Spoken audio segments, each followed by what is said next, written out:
The hearing will come to order.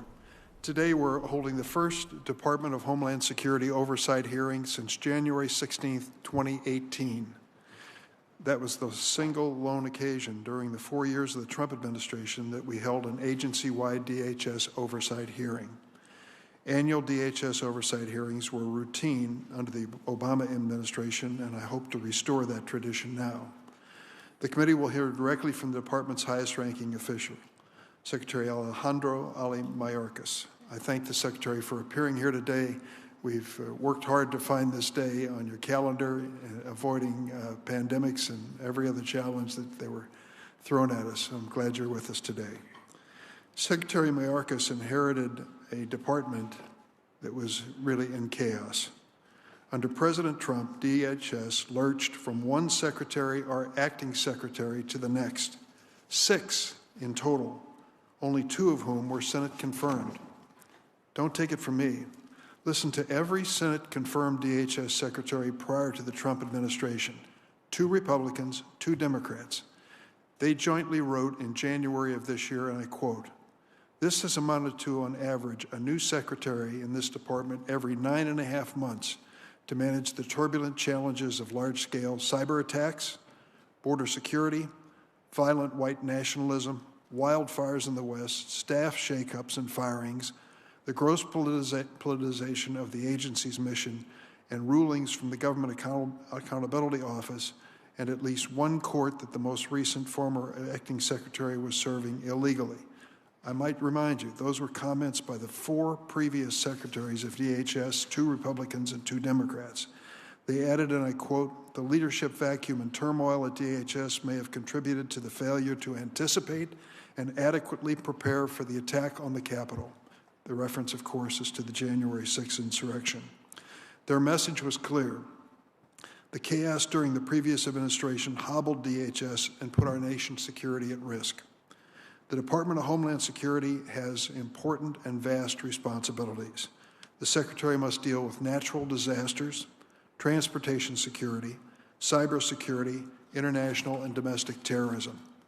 Last October, during the previous administration, a DHS assessment of domestic terrorism, this was during the previous administration, found that violent white supremacy is, quote, "the most persistent and lethal threat in the homeland."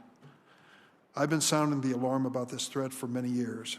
In 2012, I held a hearing following the massacre by a white supremacist of 6 worshipers at the Sikh Gurdwara in Oak Creek, Wisconsin. I pressed the DHS witness to do more to address this threat. Instead, the department shuttered its only office dedicated to combating domestic terrorism and launched the controversial Countering Violent Extremism program, which focused almost exclusively not on homegrown terrorists, but on American Muslims. As the January 6th attack on the Capitol demonstrated, for too long our federal government has failed to address the growing terrorist menace in our backyard. I look forward to hearing from the Secretary on this and other important issues facing the agencies and what Congress can do to safeguard our nation. My Republican colleagues have strongly held views about the Biden administration and immigration. We've heard them many times, and I'm sure we'll hear them again this morning. It almost seems that they would like us to return to the policies of the Trump administration, and perhaps some do. Let me remind the committee, not only were President Trump's policies often inhumane and unlawful, they also failed to secure our border and fix our badly broken immigration system. The Trump administration separated nearly 4,000 children from their families between July 1st, 2017 and January 20th, 2021 under their, quote, "zero tolerance policy," causing permanent trauma to these kids. The Trump administration shut down legal avenues for vulnerable families and children fleeing persecution. This created a massive bottleneck at our border and supersized the backlog of applications that are still pending in the courts. The former president's attempt to repeal Daca, something that I take very personally, threatened young immigrants with deportation to countries they may not even remember until the Supreme Court announced in a majority decision that that effort was unlawful. This includes more than 200,000 Daca recipients who are, quote, "essential critical infrastructure workers," as defined by none other than the Trump administration's Department of Homeland Security, many of whom risked their lives to keep us all safe during the COVID-19 pandemic. The former president's attempts to terminate temporary protected status puts hundreds of thousands of longtime U.S. residents, including 130,000 essential critical infrastructure workers, at risk of deportation.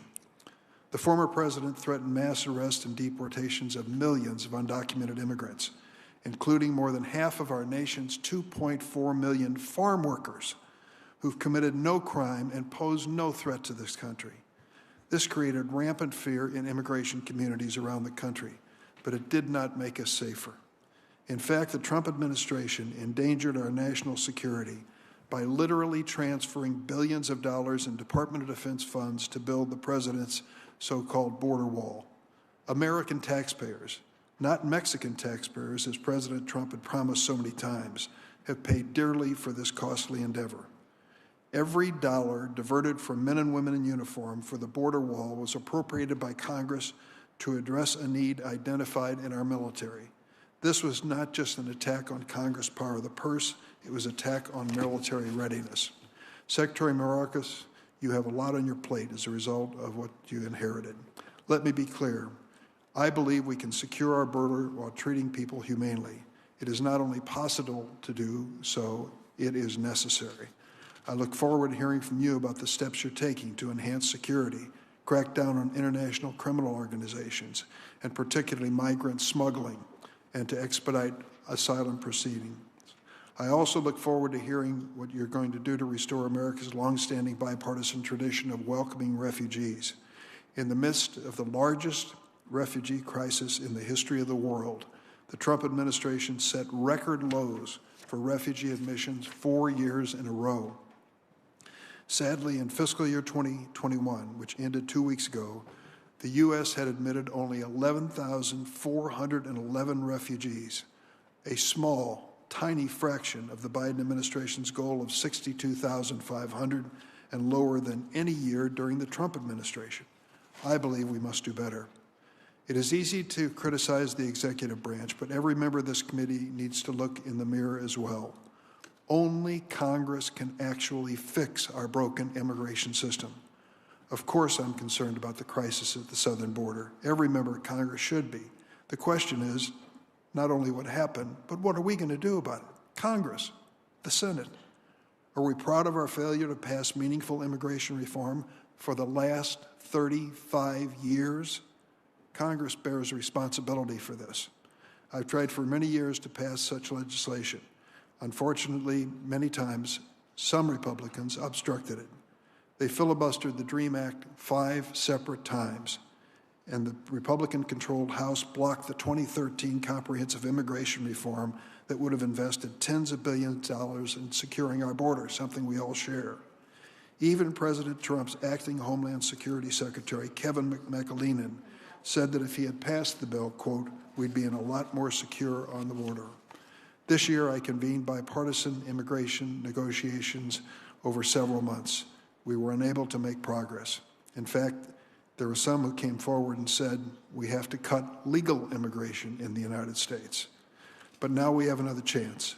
I'm working to pass immigration reform through reconciliation, and still unresolved what that will be, but I hope it is achieved. The overwhelming majority of Americans support a pathway to citizenship for undocumented immigrants, many of whom risked their lives to get to America and to stay here and risk their lives again during the pandemic. This is a critical component of our economic recovery and rebuilding communities and cannot wait any longer. With that, I turn to Ranking Member Grassley for his opening statement. I'm going to start by reading the oath that Cabinet people take before they start their job. I do solemnly swear that I will support and defend the Constitution of the United States against all enemies, foreign and domestic, that I will bear true faith and allegiance to the same, that I take this obligation freely without any mental reservation or purpose of evasion, and that I will well and faithfully discharge the duties of the office on which I am about to enter, so help me God. Yesterday on TV, if you were watching, and it was reported, but you could also see people crossing the border in violation of our laws that are passed under that Constitution. I'm asked by Iowans, Senator Grassley, what are you going to do about the crisis at the border? My usual answer is, and I hope it's not interpreted by my constituents as avoiding my responsibilities, but I say we've passed all kinds of laws over the last several decades, making it illegally to enter the country unless you come here with our permission. So there's enough laws on the books, but the laws aren't being enforced. I'm glad that we're finally holding a hearing where we can discuss the unprecedented national security and humanitarian crisis the Biden administration has created at our southern border. U.S. Customs and Border Protection recently announced that it had 1.7 million encounters with illegal immigrants at the southern border fiscal year 2021. That's the highest number ever recorded. It's higher than the individual populations of at least 11 states. Of that 1.7 million, over 1.4 million encounters took place in the last 8 months of fiscal year 2021, when the Biden administration was in office and congressional Democrats had a majority in Congress. So, in a mere months of unified control of the federal government, the Biden administration and congressional Democrats have presided over 1.4 million encounters with illegal immigrants attempting to cross the southern border. That, on its own, is an astounding number, because under this administration, children have been detained under the same conditions for which congressional Democrats loudly and repeatedly criticized the previous administration. Make no mistake, this crisis is a direct result of irresponsible policies, reckless policies, dangerous immigration policies pursued by the administration and by you, Secretary Mayorkas, and political leadership of the Department headquarters, ICE, and Customs and Border Patrol.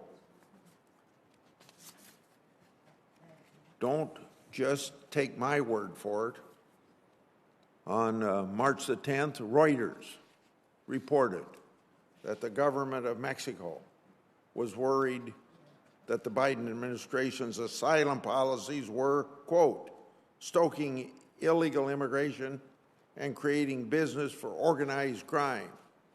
It's been reported that cartels are getting rich. You have to pay to them to cross the border, to cross the Rio Grande. Former Chief of the U.S. Border Patrol, Rodney Scott, sent a letter to congressional leadership on September the 11th, stating that, quote, the seismic shift in border security and immigration policy that was initiated on January 20th, 2021, and the quote, created the current crisis at our southern border, and that this crisis constitutes a national security threat to our nation. And all you got to do is go back 3 or 4 months. We arrested 2 people from Yemen that were on the terrorist list of the United States. Scott served as Border Patrol agent and federal law enforcement agent for over 29 years and served under 5 different presidential administrations of both parties, including the Biden administration. He said that what he witnessed under this administration was, quote, a lack of any meaningful effort to secure our borders. In his professional assessment, quote, the U.S. Border Patrol is rapidly losing the situational awareness required to know who and what is entering our homeland. Mr. Scott also said that Secretary Mayorkas was, quote, choosing to ignore the sound recommendations of career government leadership despite his own admissions that he agrees with them, end of quote. This sorry state of affairs is entirely preventable. Unfortunately, due to the reckless policies of this administration and Department of Homeland Security, it was also entirely predictable. When you terminate physical barrier constructions, when you severely restrict the ability of ICE to deport illegal immigrants, when you terminate the Remain in Mexico policy, when you roll back asylum cooperative agreements, when you gut Title 42, when you openly support sanctuary cities policies, then you should not be surprised when there's a surge at the southern border. When you allow the ACLU and open border immigration activists, rather than career law enforcement professionals, to dictate the terms of your immigration and border policies, then you shouldn't be surprised when record-shattering numbers of people start showing up at the borders to take advantage of that situation. When you run DHS like it's an abolish ICE fan club, you shouldn't be surprised when you have an immigration crisis on your hands. The most solemn responsibility of the Department of Homeland Security is to protect the people of the United States. One of the most solemn responsibilities of the President and the Secretary of the United States is to uphold the rule of law in the United States, according to the oath that was taken by everybody in the cabinet. In choosing to actively ignore the immigration laws passed by Congress, and in choosing to pursue policies that encourage unprecedented levels of uncontrolled illegal immigration to the United States, this administration and this department have failed on both counts. I'm glad, after several months of trying to get this hearing, we finally have an opportunity to public to discuss with these leaders these issues and to hold these leaders to account. Thank you, Mr. Chairman. Thanks, Senator Grassley. We welcome the Secretary of Homeland Security, the Honorable Mayorkas, to testify before the committee. The mechanics for today's hearing are well known to the members. I will swear in Secretary Mayorkas. He will have 5 minutes to provide his opening statement.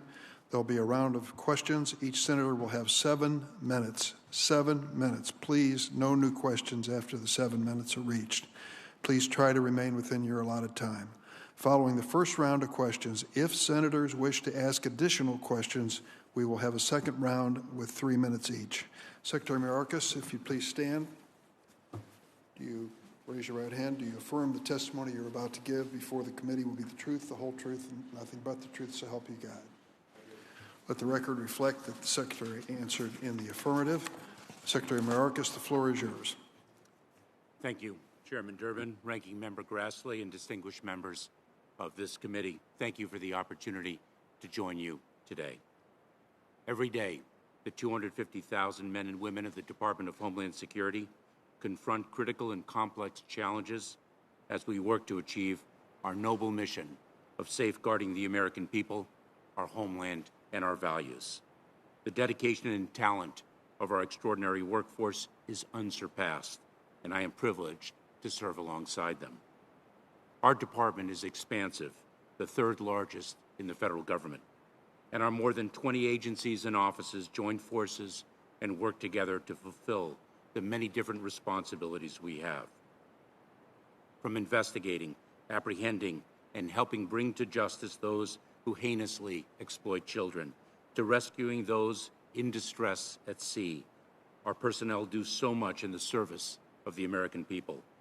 In the short time I have, I will highlight our work in the fight against terrorism, enhancing our cybersecurity, rebuilding our immigration system, bringing to safety those who supported us in war, and combating climate change. I look forward to speaking of so much more in response to your questions. First, our work in the fight against terrorism. Over the years, we have built a rigorous and multi-layered security, screening, and vetting architecture to combat the evolving terrorist threat. We remain ever vigilant in protecting our homeland from foreign terrorists seeking to do us harm, while combating homegrown and domestic violent extremists who now pose the most significant and persistent terrorism-related threat facing our country. Last week, we issued our fourth National Terrorism Advisory System Bulletin in line with our commitment to communicate with the American public about the evolving threat landscape facing our homeland today. Over the past 9 months, we established a dedicated domestic terrorism branch within our Office of Intelligence and Analysis, launched the Center for Prevention Programs and Partnership to provide communities with evidence-based tools to prevent individuals from radicalizing to violence, and redoubled our efforts to share timely and actionable information with our partners across every level of government. This year, for the first time, we designated combating domestic extremism a national priority area in our FEMA grant programs, resulting in at least $77 million being spent on capabilities to detect and protect against this threat nationwide. Second, as cyber threats have grown, so have our efforts to strengthen our nation's cybersecurity resilience and protect our critical infrastructure. Ransomware incidents have been on the rise, with victims paying an estimated $350 million in ransoms last year, a 311% increase over the prior year. This summer, alongside other federal partners, DHS launched StopRansomware.gov, the first whole-of-government website to combat ransomware by helping organizations of all sizes mitigate their risk and increase their resilience. Through CISA, our nation's cybersecurity quarterback, we announced the creation of the Joint Cyber Defense Collaborative, a public-private partnership that will prevent and reduce the impacts of cyber intrusions and ensure a unified response when they occur. 2 weeks ago, CISA issued a binding operational directive requiring federal civilian departments and agencies to protect against more than 250 known cyber vulnerabilities. TSA issued 2 new security directives to better protect our nation's critical pipelines, and the agency continues to explore additional steps to expand protections for surface transportation, aviation, and rail transit entities. CISA and our Office of Intelligence and Analysis are working with all 50 states, local jurisdictions, and election technology experts to keep our elections secure. We are developing a more skilled, robust, and diverse cybersecurity workforce. In May, we initiated the department's largest and most successful cybersecurity hiring initiative in its history. Yesterday, we launched the DHS Cybersecurity Service to enable our department to better compete for top-tier and mission-critical cybersecurity talent. Third, we are addressing irregular migration and working to rebuild a safe, orderly, and humane immigration system. The challenge of doing so is made more difficult by the ongoing impacts of the COVID-19 pandemic and a system that was decimated by the prior administration. We must invest in addressing root causes, creating legal pathways, and ensuring swift adjudication of asylum claims. The immigration system, though, is fundamentally broken, a fact that everyone agrees upon. Congress must pass legislation to fix it. In the meantime, we are taking action within our authorities. We are enforcing our immigration laws, including those of accountability and humanitarian relief. We are enforcing expedited removal, operating repatriation flights, and investigating and disrupting the smuggling and drug trafficking organizations. We have leveraged FEMA's coordination capabilities, activated our volunteer force of employees from across the department, and expanded our processing capacity. We have proposed a new regulation to streamline the asylum process to fairly and efficiently adjudicate claims, resulting in the prompt approval of those who qualify and the prompt removal of those who do not. We are expanding safe and legal pathways, such as the Central American Minors Program and the Haitian Family reunification program. We increased the number of H-2B visas available for fiscal year 2021, creating the opportunity for individuals to work legally and on a temporary basis in the United States in positions that would not otherwise be filled. We also added 6 new countries to the list of those eligible for H-2A and H-2B temporary worker visas. We are acting to protect dreamers by preserving and fortifying the Deferred Action for Childhood Arrivals policy. We are focusing our civil immigration enforcement priorities on individuals who pose a current threat to national security, public safety, and border security. We are focusing our worksite enforcement actions on unscrupulous employers who exploit the vulnerable, create an unfair labor market, and harm law-abiding employers who follow the rules. We are performing this work with an unwavering commitment to protecting privacy, civil rights, and civil liberties, and making risk-based investments to combat real threats to our communities. Fourth, the Department is proud to lead the coordination of Operation Allies Welcome, our whole-of-government effort to resettle vulnerable Afghan nationals in our country. A significant percentage of these individuals work for the U.S. government or our coalition forces, or are a family member of someone who did. Many are family members of American citizens and green card holders. Others worked as journalists, human rights activists, or on humanitarian missions. Along with our law enforcement and intelligence community partners, we are employing a multi-layered and rigorous screening and vetting process that begins overseas before individuals are cleared to travel to the United States, and it continues upon their arrival in this country. We are also ensuring that Afghan nationals arriving in the United States undergo medical screenings, receive appropriate vaccinations, and can build a new life for themselves and their families. This work is being done in close collaboration with state and local governments, non-governmental organizations, and the private sector. We are grateful to Congress for providing funding to support this historic cause. Finally, we are combating the existential threat posed by climate change. To help communities recover and remain resilient, President Biden doubled the size of the Building Resilient Infrastructure and Communities program, dedicating $1 billion to wildfire resilience efforts, flood control initiatives, and much more. DHS also authorized nearly $3.5 billion in hazard mitigation grant program funding to help states, tribes, and territories adapt and prepare for the impacts of the climate crisis. Further, FEMA revised its policies to overcome historic inequities in its aid programs. 2 decades after 9/11, the Department of Homeland Security remains focused on protecting our country from evolving threats. We can execute this critical mission because of our incredible workforce and our key partners, the members of this committee, our allies abroad, the private sector, non-governmental organizations, and local communities. Thank you for your continued support. I look forward to answering your questions. Thank you, Mr. Secretary. One of the issues that was raised by Senator Grassley, and we've certainly heard repeated over, is the response to the zero-tolerance policy of the Trump administration.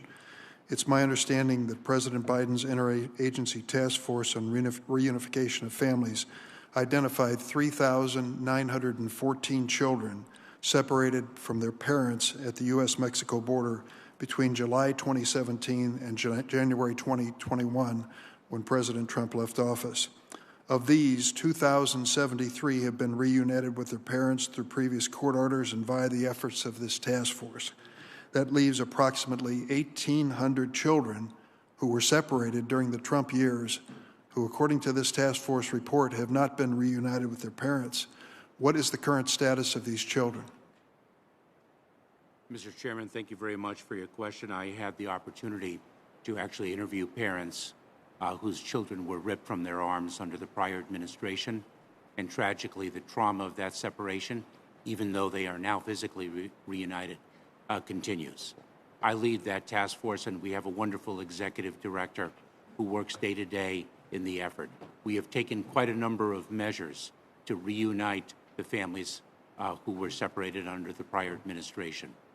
We recently launched a website where families who were indeed separated can register for relief.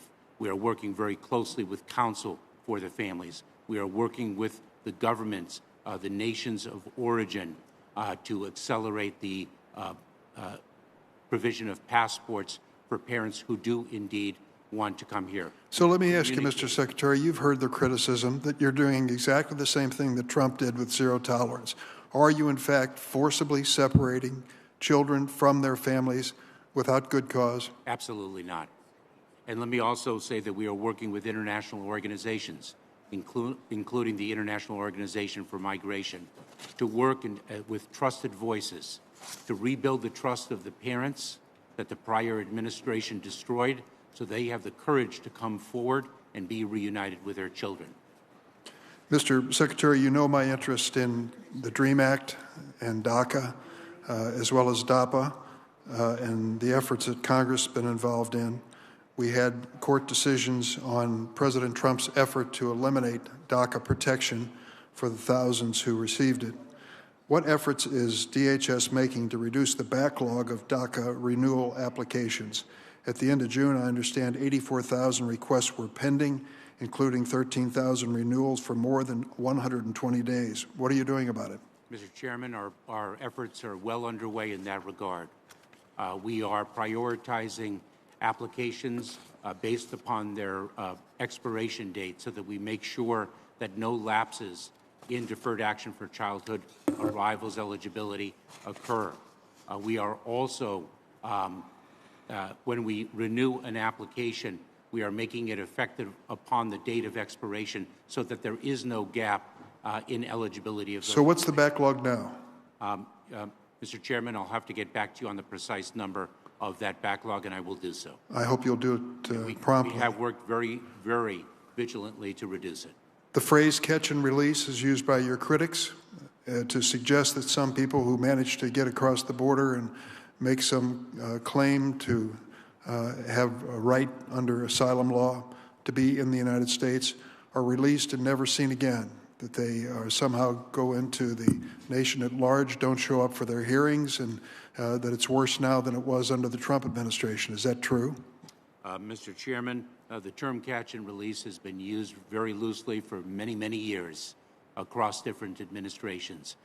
Individuals who are not removed, who are not expelled under the CDC's Title 42 authority are placed into immigration enforcement proceedings.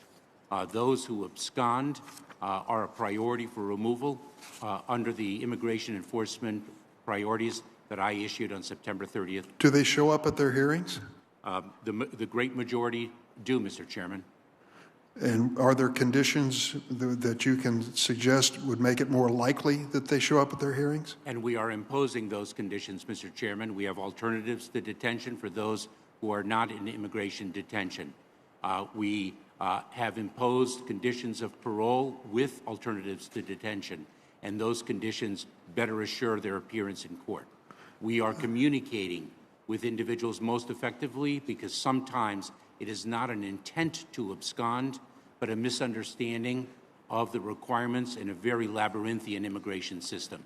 But we are really focused on this effort. Another one of the Fox greatest hits are that you don't do COVID-19 testing, and that in fact you're turning these migrants loose at our border without a test, and they are spreading COVID-19 across our country. Is that true?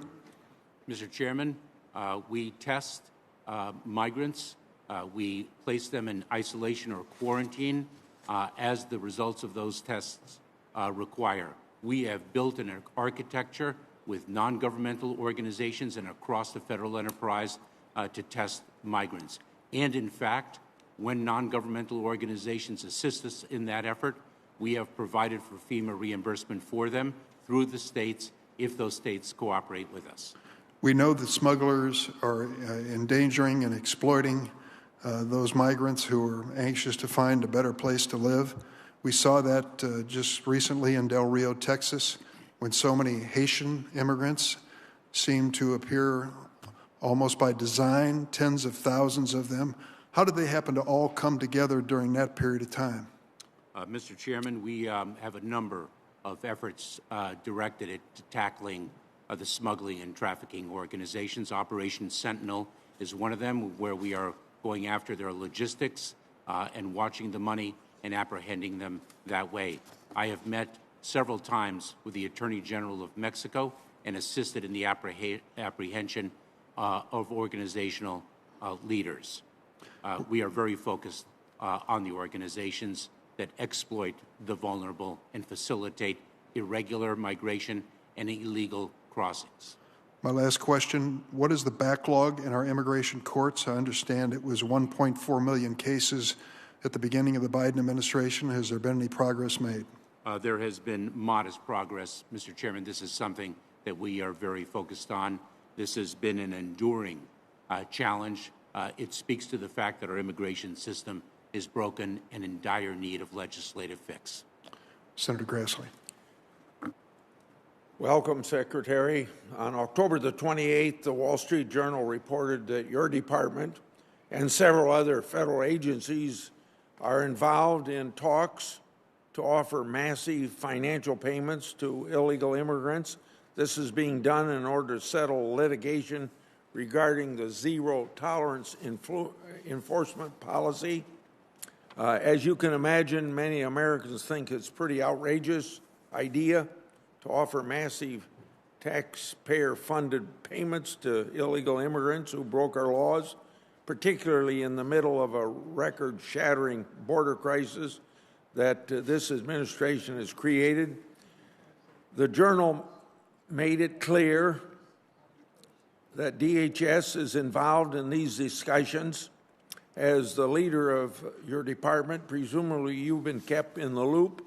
Were you aware of the payments amounts under consideration?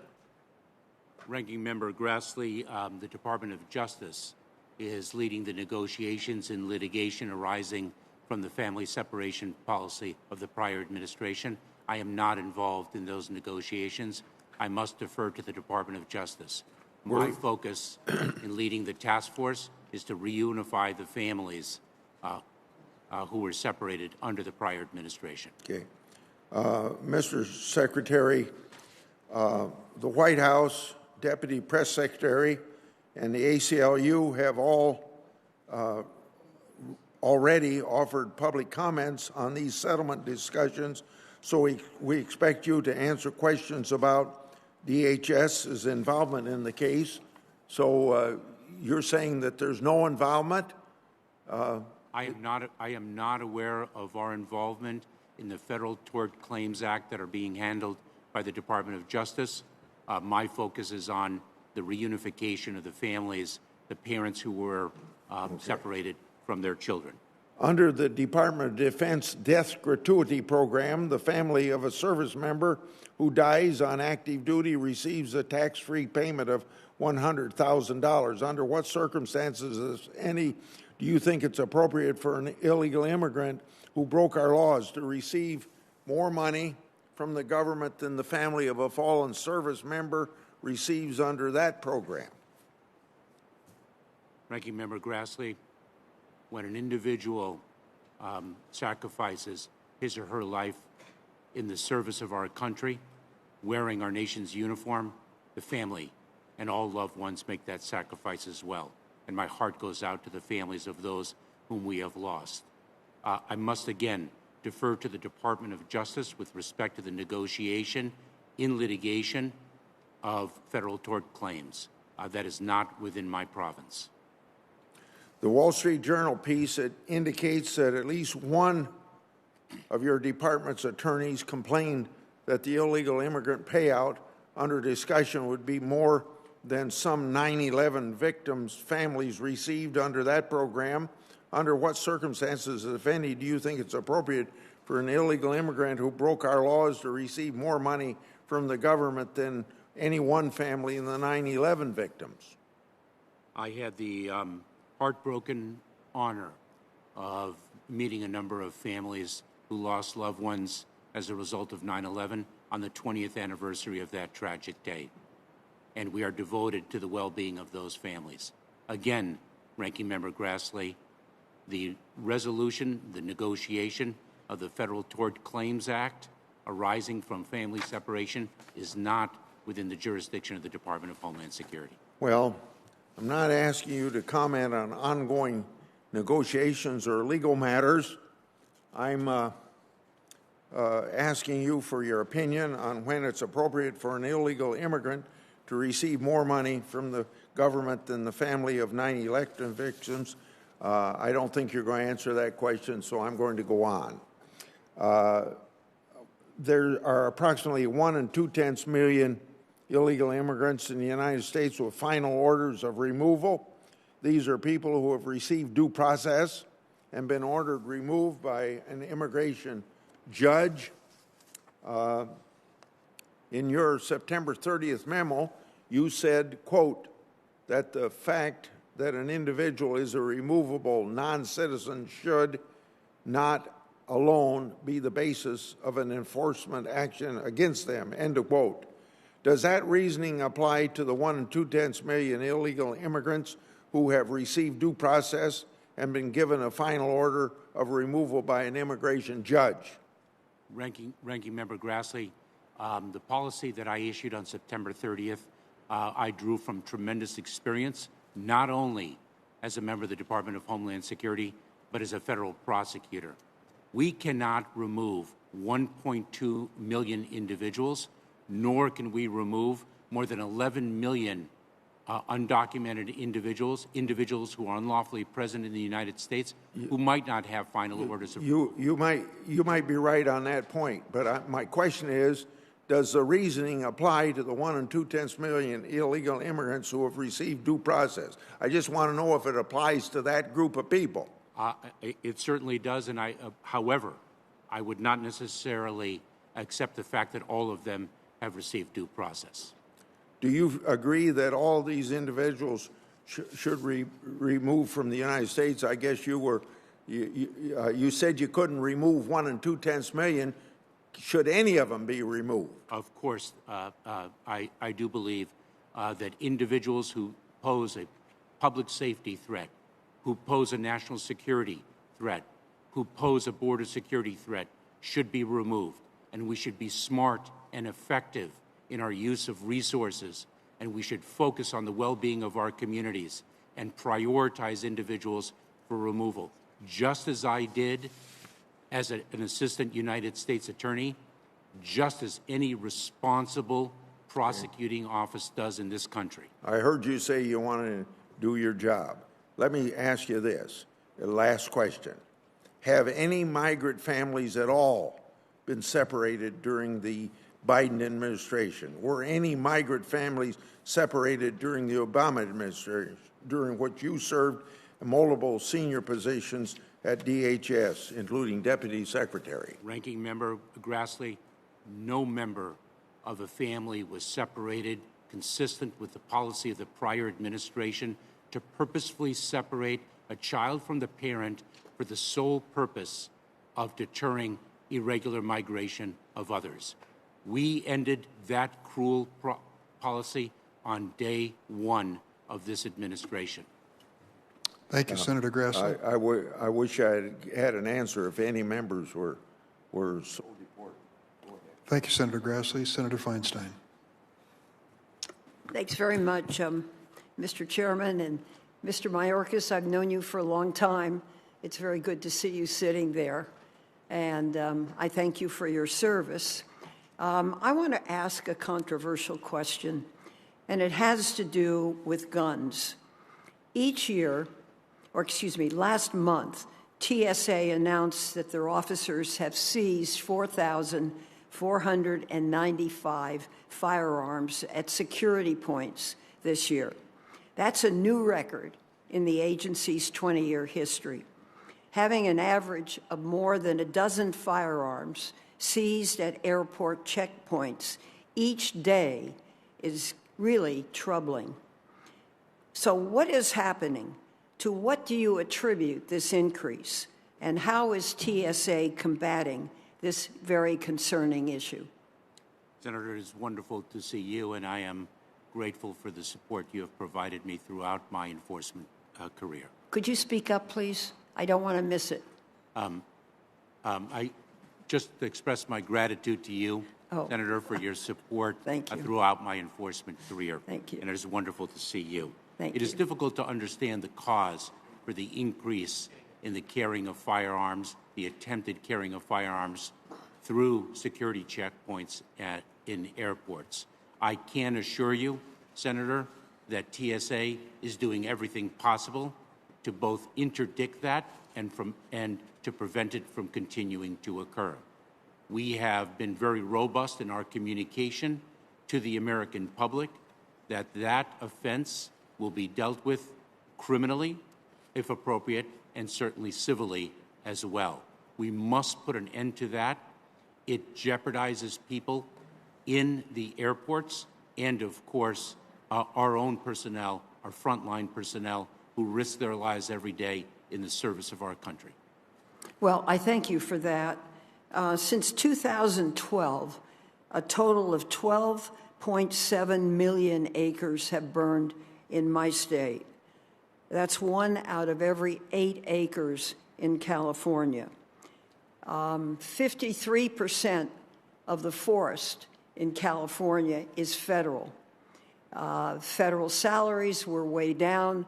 We have now changed that to enable them, the position of wildland firefighter to be boosted substantially. What can your agency do to help control fire, which is going to get worse as the climate gets larger, and particularly in big states, with 53% of our forest land in California being federal? Senator, we're doing a number of things under the President's leadership to address the existential threat of climate change, and wildfires in the West is one example of that threat.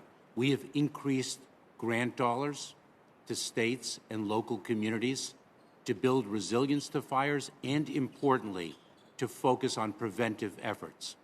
Our Office of Science and Technology is developing in-ground sensors that can better detect when a fire may actually break out. We have an all-of-department effort in this because we understand both the gravity and the breadth of the threat that climate change, including the spread of wildfires, poses to our well-being. Do you support an increase in the salary of wildland firefighters that, in terms of a comparison with California, they're non-competitive and we have 500 vacancies? We have the legislation pending to correct that, and I would hope that you would support it. I look forward to doing so, Senator. Thank you very much. Thanks, Mr. Chairman. Thank you, Senator Feinstein. Senator Graham. Thank you, Mr. Secretary. Glad you recovered from COVID, and to the extent we work together, I'd like to do that. Let's just pull back a little bit and just ask some basic questions. Do you believe the Biden immigration policies are successful? Senator, I think rebuilding a broken immigration system and rebuilding a dismantled one takes time, and we're on the road to success. So you think we're on the right track as a nation? I do. Okay. How would you grade yourself? Senator, I'm a tough grader on myself, and I give myself an A for effort, investment in mission, and support of our workforce. Okay. Do you think you're doing a better job than the Trump administration? Senator, I believe in the policies that we are putting forward, and I condemn a number of the policies that were promulgated in the prior administration. So you think we have more control over the border now than we did under Trump? Senator, we're very focused on the number That's of not the question. Do you think we have more control over the border now than we did under the last administration? I think we have more control that is consistent with our values as a nation. Okay. Was Afghanistan a successful withdrawal? Senator, the evacuation that the Department of Defense and the Department of State led was historic in evacuating so many individuals. Of those that are evacuated, how many of them were vetted before they got on the plane? Senator, it is our policy to That's vet a simple question. How many of them were vetted before they got on the plane? out of Afghanistan. Yeah. I cannot speak to that, but it is our policy. So you can't tell us how many people were vetted before they got on the plane to come to America? Oh, I'm sorry. If you're speaking of the plane to come to America, let me, if I may, Senator, explain the process. Because we, working with our allies. Okay, here's a question. Very simple. Those that got on the plane. For America, it is our policy to Please vet. listen to my question. I apologize. To those who got on the C-17s and other planes, how many of them were vetted before they got on the plane by American officials? To the United States, it is our policy to vet and screen 100% of them. So 100% of those people that got on the plane were vetted. That's your testimony under oath. It is our policy to do so. That's not, I don't care what your policy is. I'm asking how many people were vetted before they got on the plane. Do you know the answer? Senator, If you don't know, just say I don't know. Senator, I do not know if anyone boarded a plane that was not fully screened and vetted. Can you tell me that However, all the people that got on the plane were vetted Absolutely, I can tell you that all of the individuals, before they got on the plane?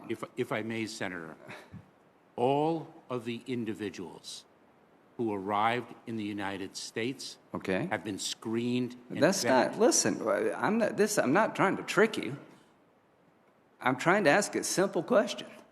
We've had thousands of people that got on C-17s and flew out of the most chaotic situation I've seen since the fall of Saigon. And I'm asking you, before they got on the plane, how many of them were vetted by the United States? Can you tell me what percentage? Senator, I would posit, and I will confirm this, that well over 99% of them were fully screened and vetted before they boarded a flight. Okay. If, in fact, any of Where do them you get that information from? May I, Senator? Sure. If, in fact, they were not, they were screened and vetted while in flight, and if any derogatory information was adduced, they were placed in immigration enforcement proceedings and in removal. Now, you do know you're under oath. Are Yes. you telling this committee under oath that 99% of the people who got on these planes in Afghanistan were vetted by our government before they got on that plane? I want to be very clear because precision. Because you're not. No. Senator, if I may, you are asking me about planes from transit countries, the third countries. I'm talking about people who got on the plane To in the Kabul United Airport. No, I can't speak to that. Well, that's okay, good. Of the 1.7 million people who've come here illegally, how many of them have been released into the country? Senator, I can break that down to the best of my ability. Nearly 1 million, approximately, I would say 965,000, have been subject to expulsion under Title 42 of the United States Code. Okay, I that gives believe us how many left? I believe approximately 40,000 have been removed under our immigration authorities that we in the Department of Okay, Homeland slow Security. down. Where that gets us to, like 840,000 people? No. Approximately 965,000 were expelled. Okay. Approximately 40,000 have been removed. Approximately 125,000 unaccompanied children have been transferred to the custody and the shelter of Health and Human Services. The balance are, to the best of my knowledge, in immigration enforcement proceedings where... So what does that leave us? How many people are still here? Of the 1.7 million, how many people are still here? I would estimate approximately 375,000 are Still here. Yes. Okay. Senator. That is my best estimate. Do and I you will- believe, right, do you believe that if you have an immigration hearing and there's a final order of deportation, that person should be removed? I do. Okay. Why is 1 million people still here after they get a final order of deportation? Senator Graham, as I responded to... Well, is the system working? Oh, the immigration system is broken, has been broken. Well, for let me just say decades. this. It's really broken if 1 million people have been ordered to leave and they haven't left. Do you believe that the Remain in Mexico policy instituted by the Trump administration is cruel? As it was implemented, I do. Do you support permanently doing away with the Remain in Mexico policy? I do. Do you think that will increase illegal immigration if we do? I do not, because of the other efforts that we have underway. Thank you, Senator Graham. Senator Whitehouse. Thank you, Chairman. Secretary, if I could direct your attention to cybersecurity for a moment. There are 57 inspectors general in the federal service. About half of them are appointed by the president and confirmed by the Senate, and the other half are direct agency appointees. That's an awful lot of inspector general offices to have cybersecurity experience at the levels that we require. I'm wondering what the department, specifically the Cyber Security and Infrastructure Security Agency, CISA, is doing to coordinate with those inspectors general and make sure that they are operating at the kind of levels of expertise that we need to defend their agencies against cyber attacks. Senator, I know that CISA, its acronym, the Cybersecurity and Infrastructure Security Agency, just issued a binding operational directive to federal agencies and departments across the enterprise to make sure that they are addressing known cyber vulnerabilities. So why don't we move this offline and you can follow up with a question for the record, or you can have the right person in your agency call. But I think that our cyber expertise in the Inspector General Corps should be concentrated someplace so that all these inspectors general have access to expertise and we don't have to develop it in 57 different inspector general offices. And I think that's an important role for CISA to undertake. And if you could follow up with me on what your plans are to bring all 57 inspectors general up to speed on cybersecurity and whether some mechanism is required to do that. Would you do that for me in a response to a question for the record? I most certainly will, Senator. Okay, well, we'll take that as a question for the record.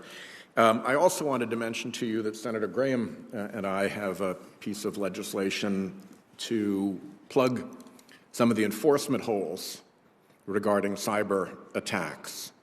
It does really 4 basic things. One is to make certain cyber crimes predicates for RICO and for money laundering. You remember for your AUSA days how important something as a predicate can be? I certainly do. The second thing it does is it allows for the Department of Justice to enjoin and shut down botnets before they're engaged in fraud. We've had a lot of testimony in this committee that there actually is really no good use for a botnet, and to wait around until they actually go off and are engaged in fraud is a real mistake. So we expand the ability of the department to go to court and get injunctions against botnets, which they've used very successfully. That's the Department of Justice. We make it a new offense to attack America's critical infrastructure with cyber attacks. And finally, as you know, there are people who make it their expertise to provide the means of access for criminals to and through the internet to attack American victims. And those intermediaries who are just selling access, it's very hard to charge. So we have an offense for intermediaries who knowingly sell access to criminals to attack American institutions. We are working on getting that into the National Defense Bill that's going to be under consideration in the next few weeks in Congress. And I would like to ask you to weigh in favor of that once you've had the chance to review that with your team. Would you do the necessary review and then get back to me and let me know that you will weigh in support of that? I most certainly will, Senator. Great. That's all I had. Thanks, Chairman. Thank you, Senator Whitehouse. Senator Cornyn. Secretary Mayorkas, There have been about 56,000 unaccompanied children that have come across the border since President Biden became president. As you know, once these children are placed with sponsors in the United States, there's a requirement that there be a 30-day follow-up telephone call to determine their status. You're aware of that, aren't you? That is within the domain of Health and Human Services, Senator. I am not intimately familiar with the process once the child arrives in the shelter and care of HHS. You don't know what happens to the children once they're placed with a sponsor? It is our responsibility in the Department of Homeland Security to transfer the unaccompanied child within 72 hours to the care and custody of Health and Human Services. I know that HHS, of course, is responsible to place that child with a responsible family member or relative. And I don't know the details of the HHS process. So once you hand them off to DHS, you wash your hands of that burden.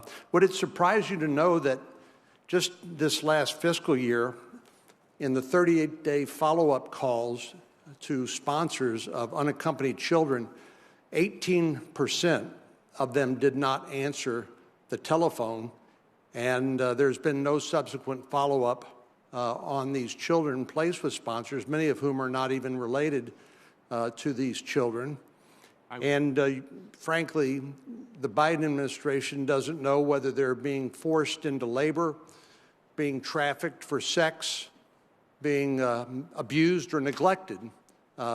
Would that shock you to learn that as many as 18% of those children the federal government has simply lost?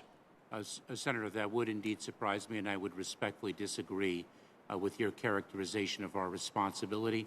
We don't wash our hands of a burden when we're dealing with... Well, if you don't know what happened to them, they don't answer the phone once they've been placed with a sponsor, how would you characterize the complete neglect of the welfare of that child after they don't answer, the sponsor doesn't answer the phone, 30 days after they've been placed with, the children have been placed with a sponsor?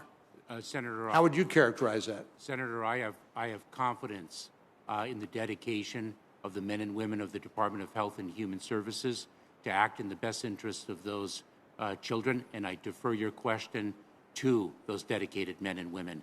That is so. It's I'm not asking about them. I'm asking about the policies and procedures of the Biden administration.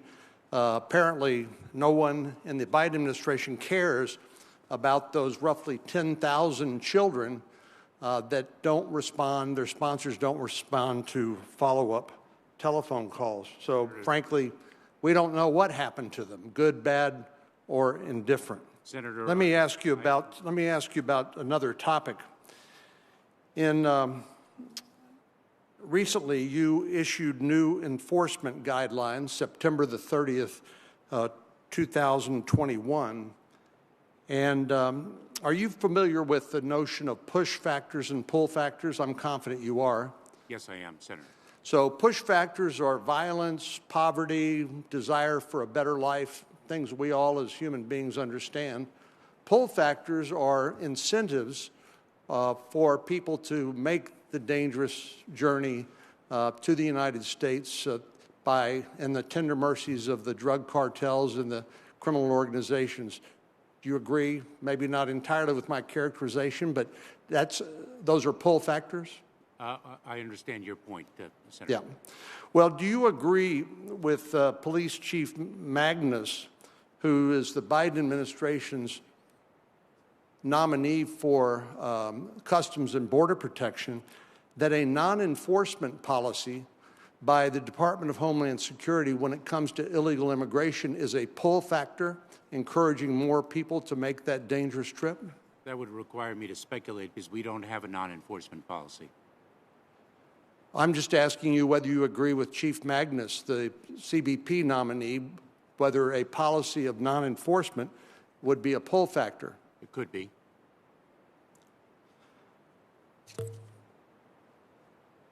when you issued these non-enforcement guidelines, Oh, they are not. you said this. You said the fact that an individual is a removable non-citizen is not alone to be a basis for an enforcement action against them. Is that what you said? Yes, it is. You don't interpret that to be a statement to the criminal organizations that smuggle people illegally into the United States, or to the migrants themselves, that if you don't commit any other crimes other than illegally entering the United States, you are basically going to successfully navigate our immigration system and end up being able to stay permanently in the United States? Absolutely not. That's 100% false, and I'll tell you why. If I'm 100% false. Yes, and the reason is, one reason, if I may, Senator, is because recent border crossers are a priority for enforcement action. And so there is, in fact, no incentive to bring somebody here because that individual will be a priority for apprehension and removal from the United States unless they have a basis under United States law to remain here. Well, we know basically, based on Border Patrol projections, that this figure, 1.7 million, doesn't include 385,000 or so people who simply evade detection by Border Patrol. We know that there are about 350,000 people who are subject to a notice to appear in court or a notice to report. By my count, that's 735,000 people who have successfully made their way into the United States. And what you're telling us is that unless they commit some other offense other than illegal entry into the United States, it's no concern of yours. No, that is inaccurate, Senator, if I may. Those individuals who have received notices to appear are recent border crossers and are priorities for enforcement and removal from the United States. They will be removed unless they make a claim to an immigration judge that they have a basis under United States law to remain here, and the judge rules accordingly. If the judge denies their claim, they will be removed from the United States under the guidelines that I issued on September 30th of this year. Thank you, Senator Cornyn. Senator Klobuchar. Thank you very much, Mr. Chairman. Welcome, Secretary. In the 9 months since your confirmation as Secretary of the Department of Homeland Security, you faced a series of unprecedented challenges, from addressing the threat of domestic terrorism and cybercrime to major domestic challenges, to challenges on our border during a global pandemic, to welcoming thousands of Afghan refugees and helping them find a home. I don't think anyone here believes that this is an easy portfolio. I remember President Obama saying that when he first got into office and was asked about a series of challenges that he confronted. So I want to thank you for your willingness to serve and the men and women of your department for the work that they do. I want to actually start with a positive topic, and that is the work that you and your crew have done in opening the land and air entry across our northern border for vaccinated visitors, an issue I've long been working on as head of the U.S.-Canadian Interparliamentarian Group in the Senate. I can tell you there were a lot of people celebrating in my state when we finally opened the border, not just for air, given that the Canadians were already open and you could fly from Montreal to Miami, but you couldn't drive from Thunder Bay to Duluth. So we're very pleased about this development. Could you talk about what implementation challenges the department has had since opening the border last week? I have not heard a lot about lines or the like, and I thank you for that. But could you tell me how that has gone across the border? I'm only aware of my own state. Thank you, Senator. We're very pleased with the way it has gone. We communicated in advance of July 8th, the date on which we lifted the Title 19 restrictions at our land ports of entry, that people should be ready for increased wait times which is natural when an operational change like this occurs, especially at ports of entry that are not modernized. But fortunately, with yesterday's historic infrastructure bill, we're going to really change that thanks to President Biden's leadership. But we have not actually experienced the long lines that we would have expected. Okay. We are really prepared for it, but they may come, and we're continuing to communicate with the public. I appreciate that. So one of the issues we have, which actually the Canadians have been good to work with, they're our #1 trading partner, and we are so grateful to them. But one of the things is that we have parity between our two countries now on land and air. We have parity that vaccinations are required, which is a good idea, but we don't have parity right now on testing. It's actually on the Canadian side. The Canadian visitors need to get an expensive test in addition to the vaccination when they return. And it can be $70, it can be $200. And of course, that's stopping a lot of the more weekend visitors that might come to Minnesota, the day visitors that drive to Duluth. And I led a letter with Senator Collins, Schumer, and Crapo on this to the Canadian government, asking them to look at this, and I urge you to work with on this as well. It's not an American issue, it's on the Canadian side, and I've spoken to the ambassador, but it is a problem for the cross-border traffic. We want parity. I will most certainly look at that, Senator. Okay, thank you. I appreciate the work the department is doing to identify, vet, and transport Afghan refugees into the U.S. So many of these refugees, as you know, worked with us, served our country. Our state has welcomed these refugees with open arms, and I've been working with Senator Coons on legislation to provide a pathway to permanent legal status for Afghan refugees who were evacuated. Do you agree that Afghan refugees who are here on humanitarian status should be able to apply for permanent legal status? Yes, I do, Senator, and I do hope that legislation passes. Thank you. Earlier this month, I introduced a bill with Senators Cornyn, Coons, and Murkowski to ask the Department of Labor to study the barriers that immigrants with advanced training, including refugees from Afghanistan, but not only refugees from Afghanistan, face in finding employment in the U.S., which is critical when you consider that 70 of America's Fortune 500 companies were started by people born in other countries. Our country has always been stronger because people come here and they start companies and they do really well and they employ tons of people. We also know in my state, especially in the tourism industries in northern Minnesota, as well as in the ag industries, we don't have enough workers right now, something Senator Tillis I know cares a lot about, which leads us to look at path to citizenship, or as what's considered right now in the bill in front of us, a work permit situation. How can Congress continue to support the department's efforts to make sure that America can benefit from talents and expertise of immigrants? Senator, thank you very much for your expression of the value, the tremendous value and contributions that immigrants make to our nation's well-being. As Chairman Durbin articulated at the very outset, we all understand that our immigration system is broken.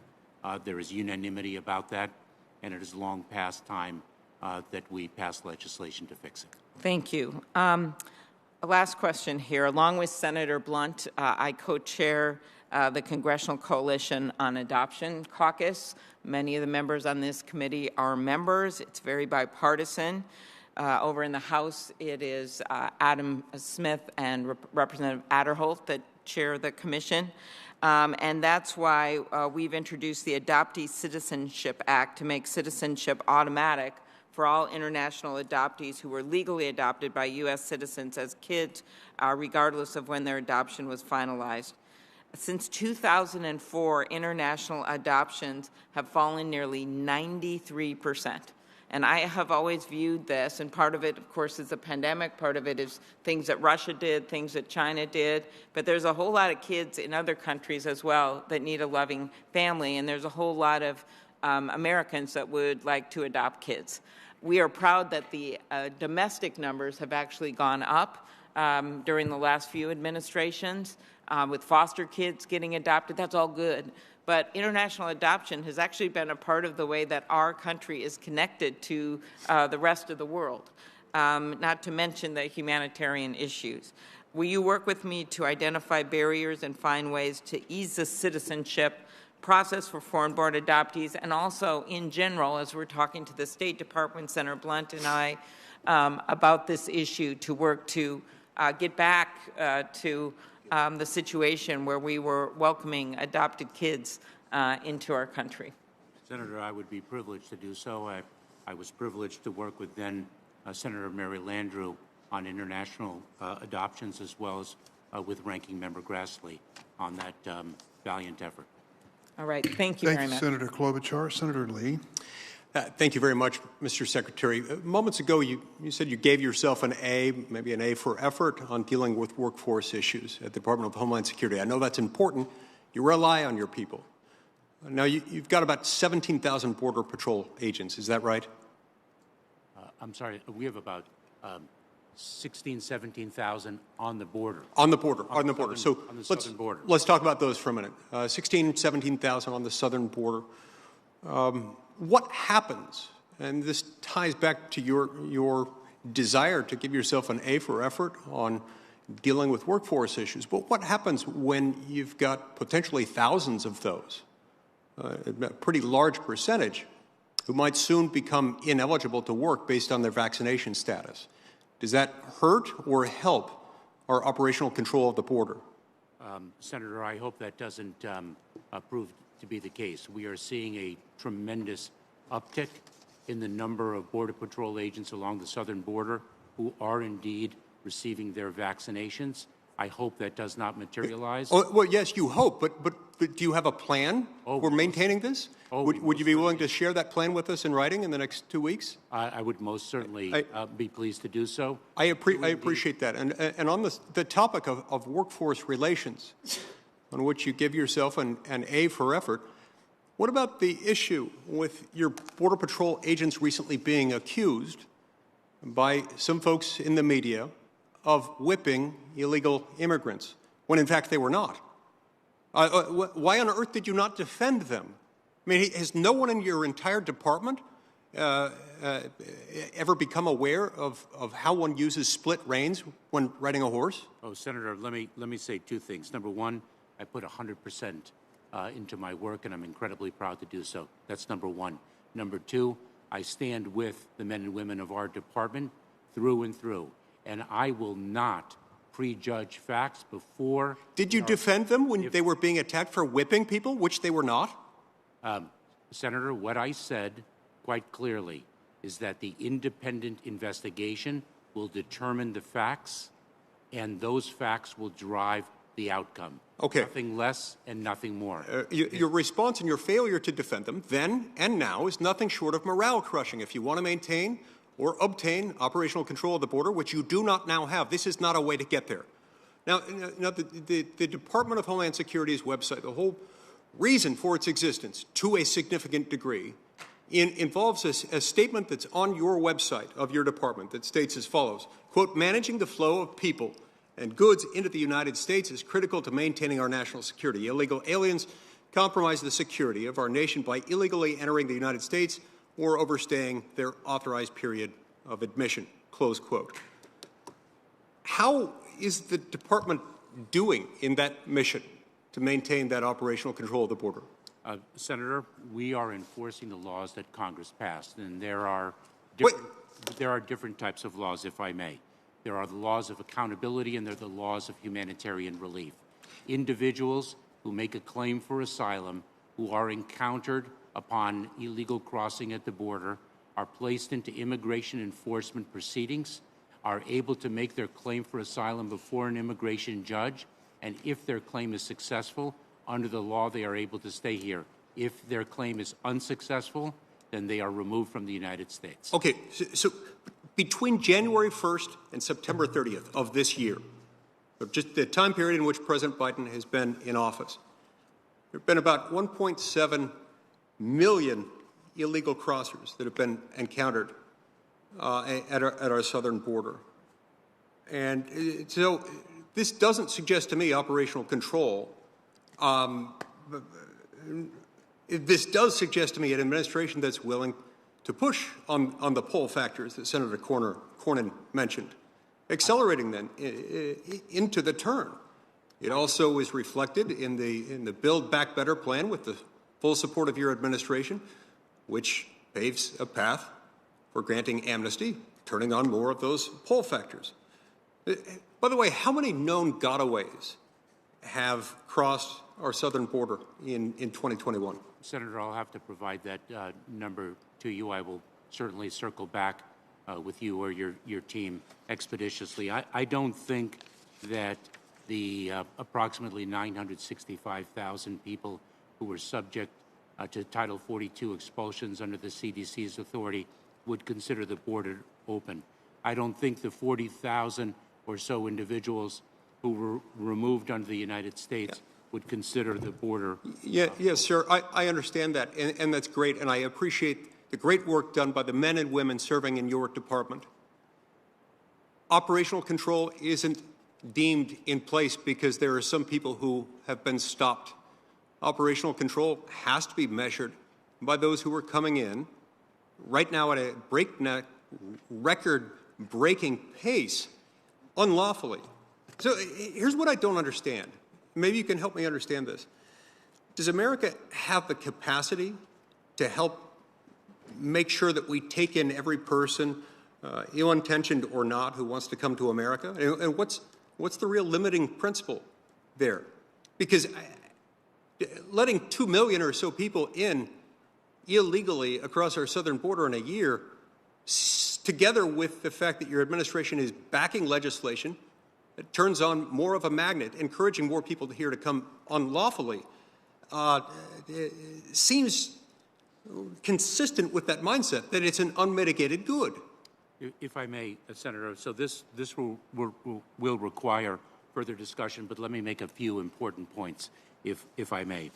First of all, there is a misperception that individuals who are encountered at the border and who are not immediately expelled under the Title 42 authority, or who are not subject to expedited removal and accelerated removal process are just let into the United States and left alone. And that is absolutely false. Well, hang on a minute. Some of them are. Some of them aren't. Like Yuri Medina Ulloa, who's a 24-year-old Honduran man who was recently apprehended crossing the U.S.-Mexico border, where he fraudulently claimed to be a 17-year-old.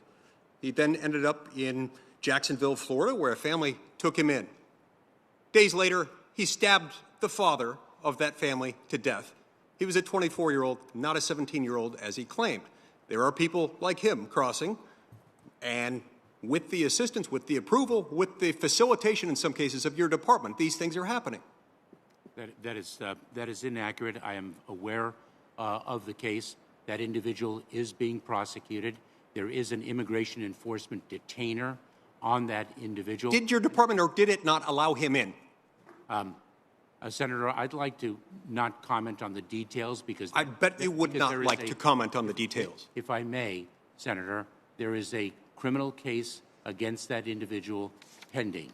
Whether or not that individual committed fraud and deceived our personnel is a question that may be relevant to the ongoing criminal prosecution, and so it would be inappropriate for me to comment on a pending criminal matter at this time. What's inappropriate is for your Senator administration Lee. to continue leaving these borders open Thank you, Senator Lee. while pushing to turn on the pull factors. That's wrong, and it's immoral, and it's harming the security of the American people. Senator Coons. Thank you, Chairman Durbin, Ranking Member Grassley, and thank you, Secretary Mayorkas, for your thoughtful answers today, for your leadership in what is such a broad area of responsibility. The Department of Homeland Security faces an enormous range of challenges, from cyber crimes to climate change to migration to domestic terrorism. There's a very wide range of things we could be discussing today. Let me focus on a few. What I most appreciate about your leadership on the very challenging issues of immigration is your recognition that smart and effective enforcement must also be and can be consistent with our values, with treating people who come to this country humanely even as you are trying to enforce our immigration laws and ensure border security.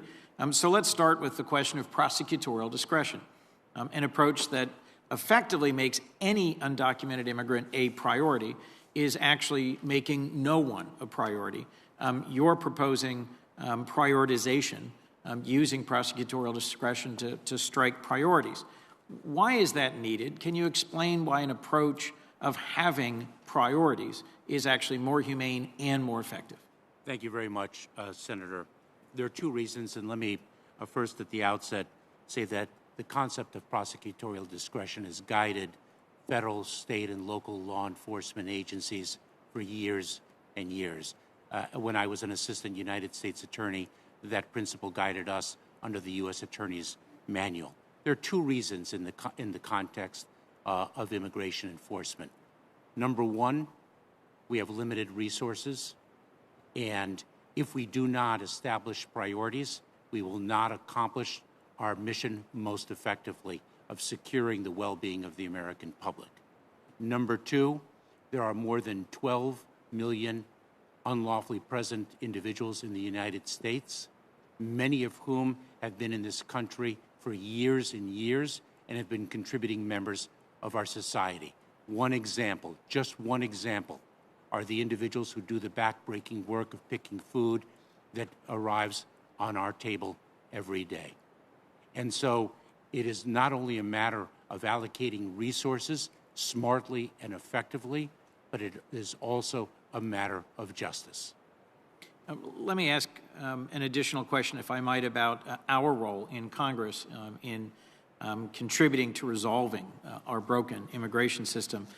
There's areas where our interest in strong border management and humane treatment of migrants can and should align. Creating an orderly process at ports of entry would disempower smugglers and help protect the safety of migrants. Addressing multi-year asylum backlogs will give migrants some stability while avoiding unhelpful incentives. And you've taken a whole range of initiatives, restarting, for example, the Central American Minors Refugee and Parole Program, which creates a safe pathway for applying for refugees in the United States, increasing the number of H-2B visas to a broader range of countries, creating opportunities for legal migration, improving the expedited removal process, creating a dedicated docket. I think there's lots of things we can and should do to build a safe, fair, and humane immigration system consistent with the rule of law, but we have to have patience to invest in the long term and willingness to make some fundamental changes. How do you think we in Congress can support your efforts through legislation? Senator, you described the number of efforts that we have underway, promulgating them through policy as well as through regulation. The enduring solution is immigration legislation to fix our broken system, to bring much-needed reforms to our asylum system and to every aspect of our immigration system, so that the best and brightest, as Senator Klobuchar referenced, the individuals who can provide so much prosperity and create American jobs, who bring their talents and their energies to this country, actually have an ability to remain here and make those contributions. It's across the board in achieving the goals of family unity, economic prosperity, and humanitarian relief. The opportunities are tremendous. They have existed for many, many years, and I do hope Congress promulgates legislation for that enduring solution. Well, at the very outset of this hearing, Chairman Durbin commented that, of course, he's concerned about the situation at the border, but we in Congress must act. Simply grandstanding and finger-pointing isn't going to solve a broken immigration system that has been an enduring problem over the entire decade I've served here across 3 different administrations. Let me move to the situation of our Afghan allies, which it should not be a partisan issue to welcome to the United States tens of thousands of Afghans who served alongside us. In the recent continuing resolution, we passed with very broad bipartisan support provisions to give Afghan parolees the resettlement benefits of refugees. I recently led a bipartisan delegation to visit Qatar and Germany to visit with Afghan refugees and to thank American service members, diplomats, and our allies and partners who've helped make this happen. My own home church is helping alongside Jewish Family Services in Delaware to welcome one of the first Afghan refugee families into Delaware, and we've got a lot of important work to do all over our country. This can and should be bipartisan. President Biden actually has before him this week for signature a bill I led with Senator Cornyn that would better protect federal law enforcement and employees overseas, including our Afghan allies. As Senator Klobuchar mentioned, I think this is an area that with bipartisan support, we can make great progress. Can you briefly say more about how Congress, through legislation, can bolster your effort to support Afghans? Senator Coons, we are grateful for the support that Congress already has provided that you referenced. And I should say Operation Allies Welcome is something that has received support from both parties, irrespective of party affiliation, across this country. We hope that further legislation could indeed be passed that provides for these individuals a path to status in the United States. Well, thank you. And I'm grateful for the service of Jack Markell, the former governor of Delaware, who is helping lead the coordination of Operation Allies Welcome. I'm grateful for your leadership and the men and women of DHS in helping facilitate this critical effort. Thank you, Mr. Chairman. Thank you, Senator Coons. Senator Cruz. Secretary Mayorkas, you testified several times that our immigration system is, quote, fundamentally broken. True or false, under President Trump, we saw the lowest rate of illegal immigration in 45 years. I don't know if it's within 45 years, but we certainly saw in 2020 a low level of illegal immigration. 2019 was okay. very True high. or false, Secretary Mayorkas, this year, under Joe Biden, we've seen the highest rate of illegal immigration in 61 years. Again, I don't know the number of years, but it's certainly a historic high, Senator. So you're right, it's broken, but you broke it. Let me ask you, in the calendar year 2021, how many illegal immigrants do you expect to have crossed illegally into the United States? I believe the total number of encounters, as has been referenced in this hearing earlier, is approximately just under 1.7 million. But there's 2 months remaining. Is it correct that you project over 2 million illegal immigrants in 2021, calendar year 2021? I believe that is correct, Senator, and over the last 3 months, we've seen a drop in the numbers by reason. And how many children do you project in 2021? I'm sorry? How many children will have crossed illegally in 2021? I believe that thus far, through October 31st, Senator, approximately 125,000 unaccompanied children have been transferred to the shelter and care of Health and Human Services. Now, you told another senator you don't know how many gotaways there have been? I will have to circle back, Senator, with that information. Yes. So that wasn't a fact that you thought was relevant to this hearing? Oh, it is absolutely relevant. I understand why the question is posed. It's a fact of great... Okay, but you're not prepared to answer it. How about this? How many deaths, how many illegal aliens have died crossing illegally into the United States under Joe Biden's administration? I don't have that data. So the deaths, you didn't prepare that data either. All right, how about this? How many children have been in the Biden cages in calendar year 2021? Senator, I respectfully disagree with your use of the term cages. Fine, you can disagree with it. How many children have been in the Biden cages? I've been to the Biden cages. I've seen the Biden cages. How many children have you detained at the Daca tent facility in the cages you built to hold kids? How many children have been in those cages? Senator, I can provide to you the following figure that when, and let me say, that when a child... It's a simple question. How many children have been in those cages? I respectfully am not familiar with the term cages and to what you are referring. There are enclosures in which they are locked in which I took photographs and put them out because you blocked the press and didn't want people to see the Biden cages. These secure facilities in which they are locked down in Daca, those facilities, how many children have been in them? Senator, there are three types of facilities. There's the Daca tent cages, the Daca tent city. Let's take the Daca facility. How many children have been there? That is a soft-sided facility. It is not a... Okay, are you going to answer the question, how many children have been in that facility? I will have to circle back with you with a precise number. Oh, by the way, here's a photograph of the Biden cages. That, Senator, That is precisely why I articulated Children sleeping on floors, crashed in upon each other. When I took this photograph, the rate of COVID positivity was over 10%. May I speak, Senator? You can answer the question, how many kids have been in these conditions? That is precisely why I stated in March of this year that a Border Patrol station is no place for a child, number one. Okay, but number two, all right, that is Secretary Mayorkas, you're not answering my question, so let me ask you this. In the past year, has Joe Biden been down to see firsthand the Biden cages? Senator, I will again... Has Joe Biden been down to see this facility? Yes or no? The President has not been down to the... Okay, no. Has Kamala Harris been down to see the Biden cages, this facility? Yes or no? The Vice President was at the border. Has she been down to see this facility? I know she went to El Paso. Has she seen the Biden cages? They are not cages. And... what are these walls? Senator, has Kamala Harris seen them? Yes or no? Senator, it's a simple question. Yes or no? We don't need a paragraph. Yes or no? Has Kamala Harris been down to see these detention facilities? She has not been down. Okay. Has any Democratic senator on this committee been down to see the Biden cages? I will once again disagree with your use of terminology. These facilities, has any Democratic member of this committee given a damn enough to see the children being locked up by Joe Biden and Kamala Harris because of your failed immigration policies? Senator, I cannot speak to the members of this committee. You don't know if any Democrats have been down there?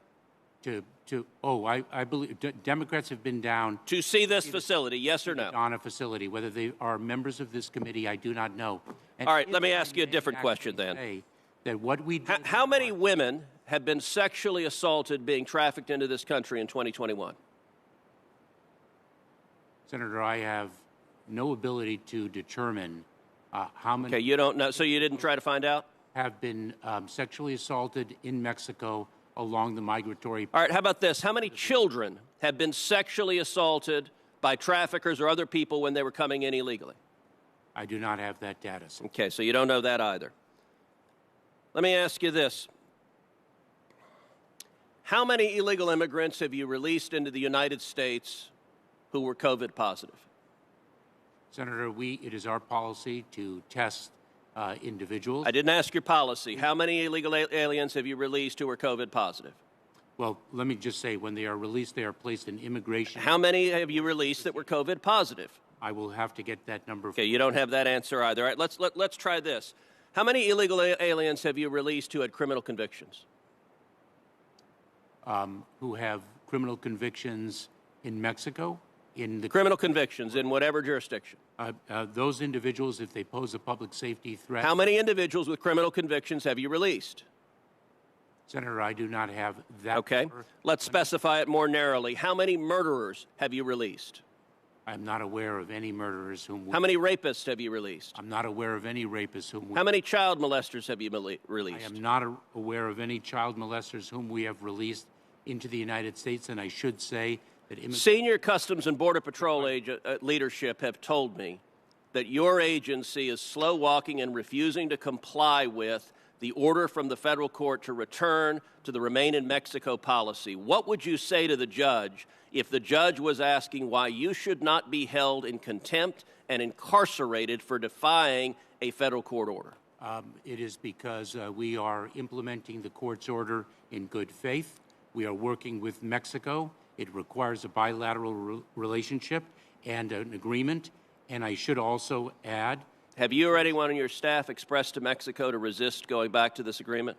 No. And I should also indicate to you, Senator, that Immigration and Customs Enforcement, ICE, under the sex offenders operation known as SOAR, apprehended 495 individuals between June 4th and September 1st who committed sex offenses, and we're very focused on public safety. Thank you, Senator Cruz. Senator Hirono. Thank you, Mr. Chairman. That our immigration system is broken is an understatement. And this broken system certainly did not originate with the Biden administration. And the fact is the Biden administration was handed a system decimated by the previous administration. So working toward a long-term solution will take time, and certainly Congress should passed comprehensive immigration reform as we tried to do in a bipartisan way in 2013. Secretary Mayorkas, you were asked several questions by Senator Graham about vetting of Afghan evacuees. To clarify, did these evacuees fly directly from Afghanistan to the U.S.? And can you describe the screening these evacuees went through before they arrived in the U.S.? Thank you very much, Senator. I was unclear whether Senator Graham was referring to flights from Afghanistan to third countries or with respect to flights from those third countries ultimately to the United States. The operation that we executed was working with our allies. We developed third countries that served as transit points where Afghan nationals ultimately to arrive to the United States would be screened and vetted. We deployed personnel and equipment to conduct that screening and vetting. That screening and vetting involves not only the Department of Homeland Security, but the Departments of Defense and State, working with our law enforcement and intelligence agencies across the federal enterprise. We vet both biographic and biometric information, and it is our policy to vet 100% of the individuals in those transit countries before they board a flight for the United States. I should also add, if I may, Senator, forgive me, that the vetting is recurrent. It is ongoing.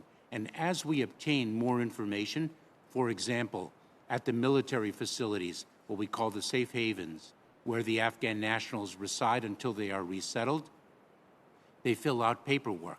We ingest the information that they complete in that paperwork into our screening and vetting process, so it is recurrent, it is ongoing. Thank you. So clearly, before these evacuees can come to our country, there is quite the process, vetting process. You had stated previously that you, quote, find it frankly abhorrent that we can proceed to remove a child who does not have counsel by her or his side, and quote, and that when a child is unrepresented, it becomes a more difficult case and a government lawyer has a lot more to do. In fact, recent data from our immigration courts show that from fiscal year 2018 through the first half of fiscal year 2021, unrepresented, unaccompanied children were 97 times less likely to obtain legal relief in immigration court than their unrepresented counterparts. So clearly, when a child has legal representation, that is better for all concerned.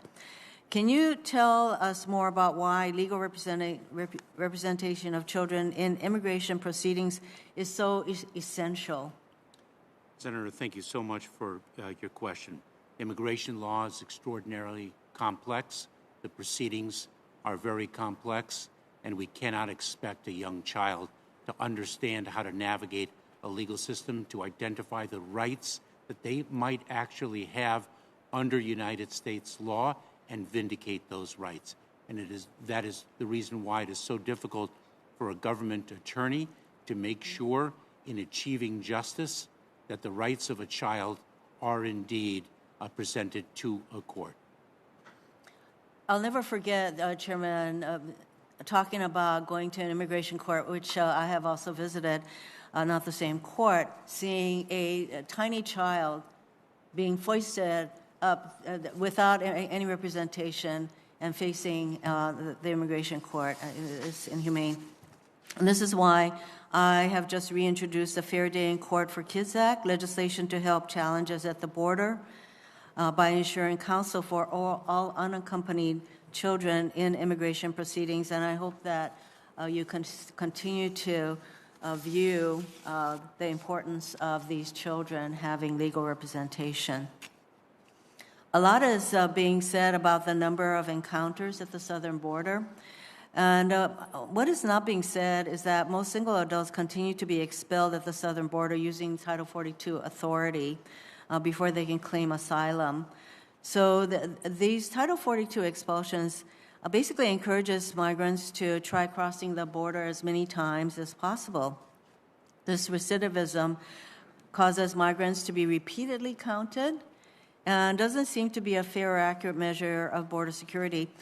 Can you tell us how high this recidivism rate is at the border and how much of the increase in encounters is due to these repeated crossings? Senator, the number of recidivists is not immaterial. In fact, that approximately 1.7 million figure that has been cited before does include recidivists. In other words, it is not 1.7 million different individuals, but rather encounters, and there may be multiple encounters of a single individual. We've taken actually enforcement measures to reduce the amount of recidivism.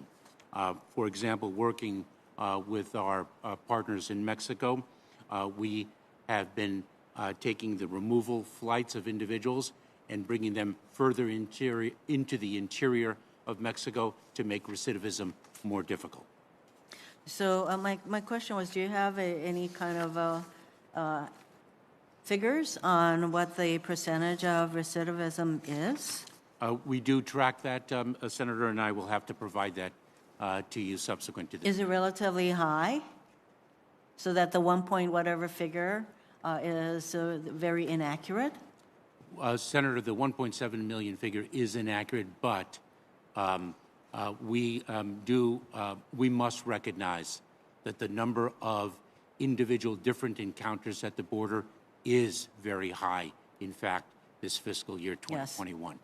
Thank you. Before I run out of time, I want to turn to pre-clearance. U.S. Customs and Border Protection has pre-clearance operations where CBP personnel are stationed at 16 foreign airports in 6 different countries through pre-clearance. We have no such facilities in Asian countries, and I hope that we can work with your department to create such procedures in Asian countries, such as Japan, because pre-clearance makes it so much easier for travelers to come to our country because they are pre-cleared to do so in these facilities in foreign countries. Thank you, Senator. I look forward to working with you towards it. Thank you, Mr. Chairman. Thanks, Senator Rono. Senator Hawley. Thank you very much, Mr. Chairman. Secretary Mayorkas, nice to see you again. You've testified several times already this morning that you have, I'm going to quote you now, rigorous screening and vetting in place. Rigorous is your word for Afghan evacuees, refugees who have tens of thousands of them who have been brought to this country after the disastrous withdrawal from Afghanistan that this administration conducted, historically disastrous, I might add, in which 13 American service members were killed, including one from my home state, hundreds, maybe thousands of Americans left behind to the enemy, where they still remain. It's your testimony that rigorous screening and vetting has occurred. So I assume that you mean by that at least the standard refugee screening processes, if it's rigorous, it's at least the standard refugee screening process. Is that correct? Am I right about that? Senator, I do think it deviates from the refugee screening, but we have taken steps to make sure that the program is indeed rigorous, and I use that term advisedly. I noted that you used it advisedly. It deviates, though, from the standard screening procedures. You're conducting in-person interviews of all of the refugees per the standard procedures. You testified that 100% of these people have been screened and vetted. So you're conducting in-person interviews per the standard procedures of all of these refugees? Senator, our U.S. Customs and Border Protection personnel have physical contact and question each individual at the port of entry. If there is any question with respect to that individual, any derogatory information or any question that bears on the individual's safety, the safety of the American people, that individual can be placed in secondary. Well, wait a minute. That's not my question. My question is, are you conducting the standard security procedure? Is the standard screening procedure for refugees is they are given an in-person interview to find out, for example, if they're a terrorist.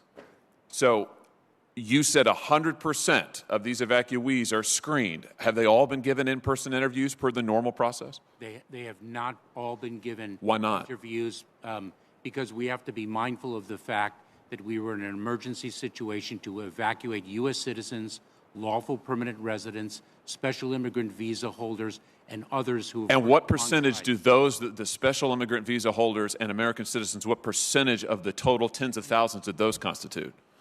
I have that that information for you if you'll give me 1 minute. The answer is it's an extremely small percentage. I mean, it's maybe a few thousand out of 60,000 who have come to this country. So my question is, why are you not conducting in-person interviews of the people who have been brought here to this country? Don't you think that's dangerous? I do not, Senator. I think that if, in fact, there is information adduced that gives any cause for concern, number one, the individual is not brought to the United States. Well, wait a minute. When you say that, I just want to be clear about this. When you say any information, you mean if they are already in our database as a terrorist or a criminal or a terrorist affiliate, right? Senator, we capture the biometric and biographic information of the individuals in the transit countries. Right, and if I understand that, and if they're in our databases already as a terrorist or a terrorist affiliate or a known criminal, then maybe you're saying there's a fault, then maybe they get an interview. But what about, so that's fine, but what about the thousands, tens of thousands of people who aren't already in our database? The people who we don't know who they are, have they been interviewed? Senator, what we do is we capture their biographic and biometric information. We screen That's like a fingerprint. A fingerprint, a photograph, biographic information, and we run it against our databases in our law enforcement, intelligence, and other holdings. But you're not interviewing them, Mr. Secretary. It's not unless they're already in our database that you then bother to interview them. Do you know how many of the 9/11 hijackers, the 20 who tried to enter this country, do you know how many of them were given an in-depth interview by a trained official? If I may walk through the process. No, this is an important question. Do you know how many of the hijackers were given an in-depth interview? I do not. One. The answer is one. That person did not enter the country. The others were not given an interview. We know the outcome. For that reason, the 9/11 Commission recommended in-person interviews for all refugees and others brought to this country in these circumstances.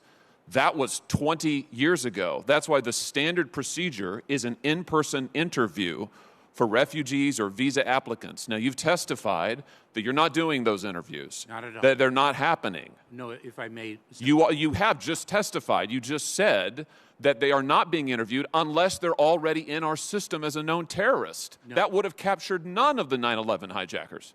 If I may, Senator, that is not, and I apologize if I was not clear. You are correct that we are not conducting in-person full refugee interviews of 100% of the individuals. What percentage are you conducting? I don't have that information. What number have been interviewed? What we are doing. Wait. What number of the more than 60,000 brought to the country? What number have received an in-person interview before they came to the country? Because you said 100% are screened. So what percentage have been given an actual interview by a trained official before they come to the country? When you're speaking of a full refugee-like interview, I don't have that data. I will tell you. Why not? Are you not tracking it? No, I don't have that data with me. Why? I hear you. I understand what that means, but why don't you? Are you not tracking it? No, we have data in the Department of Homeland Security. You're asking me what data I have at my fingerprints? Well, why don't you have it? You run the Department of Homeland Security. Why do you not know who has been interviewed or not before they're brought to this country? By the way, are you following what's happening to people who've been brought to this country? On September 19th, a female U.S. service member was assaulted by a group of male Afghan evacuees housed at Fort Bliss. September 5th, a report from your office, the DHS, from U.S. officials at intake centers in Wisconsin identified numerous incidents in which Afghan girls have been presented to authorities as the underage wives of much older men. Other reports of assaults and rapes by Afghan men for Afghan girls. These are some of the folks who have been brought here because they haven't been screened, because you haven't conducted interviews. Don't you think that's a problem? Senator, those individuals have been screened, as I spoke of previously. And let me You interviewed them. Let me share with you that if an individual violates a condition of parole, there are two things that can happen. They can be criminally prosecuted depending on the reason for their violation. Mr. Secretary, my time's expired. I've got to turn it over to other senators. I just want to say the fact that you are not conducting the most standard interviews for tens of thousands of people brought to this country is astounding to me, and it seems to me you've not learned the most basic lessons that we learned on 9/11 since then, and the security risk is unbelievable. Thank you, Mr. Chairman. Senator Blumenthal. Thanks, Mr. Chairman. Just to complete the response and to clarify, nobody becomes a permanent resident without that full interview. Is that correct, Mr. Secretary? That is correct, Senator. Is there anything else you want to add in response to Senator Hawley's question? I want to make sure that we understand that the incidence of violations of parole, which Senator Hawley correctly pointed to, is the great exception, the extraordinary exception, and not the rule. We are incredibly proud of Operation Allies Welcome and our ability to resettle individuals who have worked alongside us in the theater of war and who otherwise need humanitarian protection. Thank you. Recently, Mr. Secretary, I had the opportunity to visit Camp Upshur at Quantico and to see some of the work that's being done to resettle a portion of the more than 120,000 Afghans who have been evacuated so far. As you know, 75 to 80,000 of them are either in this country or will be shortly. That is a massive challenge to resettle in this country. And I have a very deep concern about whether there's a plan to do it, whether there are sufficient resources to accomplish this massive feat of resettlement. As you may know, my office and I have been involved in attempting to evacuate after the withdrawal of American troops, not only American citizens, but Afghan allies who were stranded and trapped there, potentially at serious risk. The 120,000 who were airlifted, many of them were not at risk, which is why they were able to make it to the airport. The ones at risk were fearful of going through the Taliban checkpoints. And so they are still trapped there with targets on their back because they sided with us. They put their lives on the line as interpreters and translators and guards and others who helped our journalists as well as our troops and diplomats and protected them. So now we have this tremendous challenge ahead of us, and what I've seen about the evacuation effort is a lot of agencies pointing fingers at their other, whether it's state pointing fingers at DOD or DOD pointing fingers at DHS, and at Quantico, there is an alphabet soup of different agencies on the ground working on resettlement. I want to avoid the same finger pointing when it comes to our resettlement efforts. About $6.8 billion have been allocated so far, as you know, in the CR to accomplish resettlement. I am deeply concerned, number one, with evacuation of Afghans still at risk there. I've called for an evacuation czar to avoid this kind of attempt to shift blame and finger point in enabling our Afghan allies, as well as American citizens, green card holders, still there to leave the country. But also, while here, we need a similar kind of czar with the status and credibility. I know that Jack Markle is going to be leaving to become an ambassador. That position will soon be unfilled. But even that position is not sufficiently elevated to accomplish this task, and the resources available are inadequate. So I have two questions, and please understand, I'm trying to help you to help us help you with resources. And I'd like to know, what is your timeline and what do you need in the way of support and resources to accomplish this feat? Because there are resettlement agencies, IRIS and SIRI in Connecticut are two.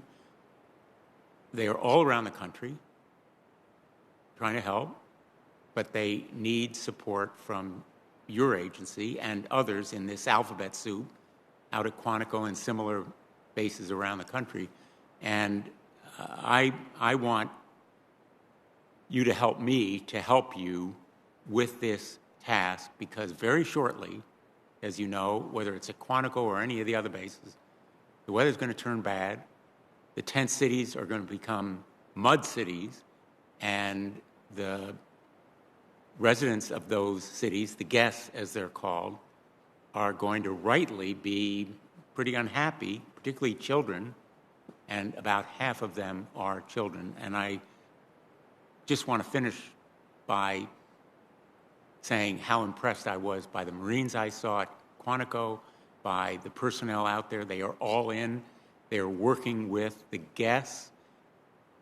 I happened to meet, while I was there, among the guests, one of the families that was airlifted on one of the planes that my office was involved in arranging. One of the flights carried these people to freedom. It was incredibly moving for me to meet them and to know that they were there because of flights arranged in part because of my office. And I'd like you to tell me what we can do, because Americans should be invested in trying to enable these Afghans to escape. Senator, let me, at the outset, just thank you for your leadership on this and your concern for the vulnerable individuals who remain in Afghanistan. Our commitment to them is ongoing, is continuous, and we've built a sort of a systematic approach to relief for them, and also for your concern with respect to resettlement. We're resettling, working very closely with the agencies, just over an average of about 4,000 Afghan nationals a week. Our timeline, thanks to the extraordinary work of Governor Markell and Bob Fenton, a FEMA Region 9 leader who's moved from San Francisco to Washington, D.C. to lead Operation Allies Welcome and our coordination efforts. We have a timeline of between December and February to complete the resettlement of the Afghan nationals here. We're very focused on jobs, on housing, and funding. We're grateful for Congress's assistance in that funding, and I'd welcome the opportunity to meet with you and discuss with you what other support we could really use to accomplish this mission. And I so greatly appreciate and value your leadership and commitment to it.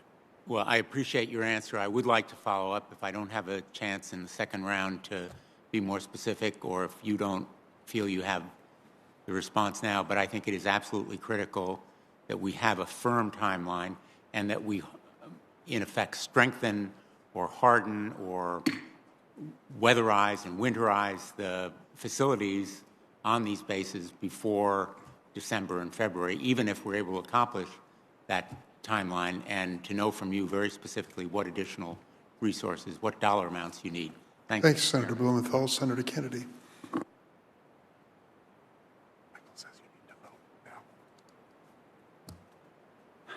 Thank you, Mr. Secretary, for being here today. And thank you for your service. There's a famous movie line, I'm sure you've heard it. Deserves got nothing to do with it. Deserves got nothing to do with it. And I don't think you deserve to have to be here today to answer questions about immigration, because I don't think you're calling the shots. I think those shots are being called out of the White House. I think they ought to be here. The people determining our border policy, in your opinion, are they just incompetent, or do they believe in open borders? Senator, I'm intensely and immensely proud to be a member of President Biden's cabinet, and for the policies that are promulgated, I should be held accountable. Right. I looked last night at President Biden's platform when he ran for president. He supported amnesty for the 11.7 million people in our country illegally. He promised he would end the Remain in Mexico program. He promised he would end the safe third country agreements. He promised he would get rid of the border wall. He promised to encourage sanctuary cities, and he said, I'm not going to deport people. Can we agree that you don't have to be Mensa material to understand that's an open border policy? Senator, a few of your recitations, if I may respectfully submit, were not accurate portrayals of the president's policy. He did not say... I looked up his platform last night. It's right there. I mean, here's what I believe on immigration. Senator, again, I would respectfully disagree with your characterization of the president's policies. So, for example... well, let me ask you this. Okay, you say he didn't say this. The surge that we're having at the border, the 1.7 million people that have come into our country illegally, and the Washington Post says it's another 1,000 who are undetected. The president says that happens every single solitary year. Is he wrong on that or right on that? Senator, we encounter many, many people at the border every year. The number that we have encountered of different individuals this year is at a historic level. It's like the highest in 60 years, right? As I mentioned earlier, I'm not familiar with the time frame, but it is certainly a historically high number, Senator. Okay. Well, your administration has released thousands of people into our country who are COVID positive, have you not? Senator, as I mentioned earlier, it is our policy to test and, as necessary, isolate and quarantine. I know, but you've still released thousands who are positive, haven't you? There have been individuals who have been released. And by the way, those individuals, just to be clear, because there's a misperception, those individuals who are not immediately expelled or removed under expedited processes are placed into immigration enforcement proceedings. Right. But I'm talking about COVID. Here in court and stand before a judge. Right. And if they don't have a claim under law to remain in the United States, they are removed. Your department has released thousands of people into this country illegally who are drug dealers, haven't you? I'm sorry, Senator? Your department has released thousands of people illegally into this country who are drug dealers, haven't you? I'm not familiar with what you've just articulated. It is our policy that if an individual is a drug dealer and we encounter and apprehend that individual at the border, and the individual poses a public safety threat, and there are not conditions that are available to us to ensure the safety of the American But how do you know if 1,000 a day, according to the Washington Post, are coming in undetected? If I may, just to finish my statement. I'm sorry. If there are not conditions that can secure the safety of the American people, that individual is detained, is placed in immigration custody. Right. We know the superlative job y'all are doing. Your department has released thousands of people into this country illegally who have criminal records, haven't you? Senator, individuals who are apprehended at the border are subject to a number of different paths. They can be expelled under Title 42 of the U.S. Code under the CDC's Public Health Authority. They can be placed into expedited Mr. Secretary, I've got limited time, and I understand the procedure. I know, but I'm just trying to get you to answer my questions. Your administration, the Biden administration, has released into our country people coming across the border, thousands of them, who have criminal records. Isn't that the case?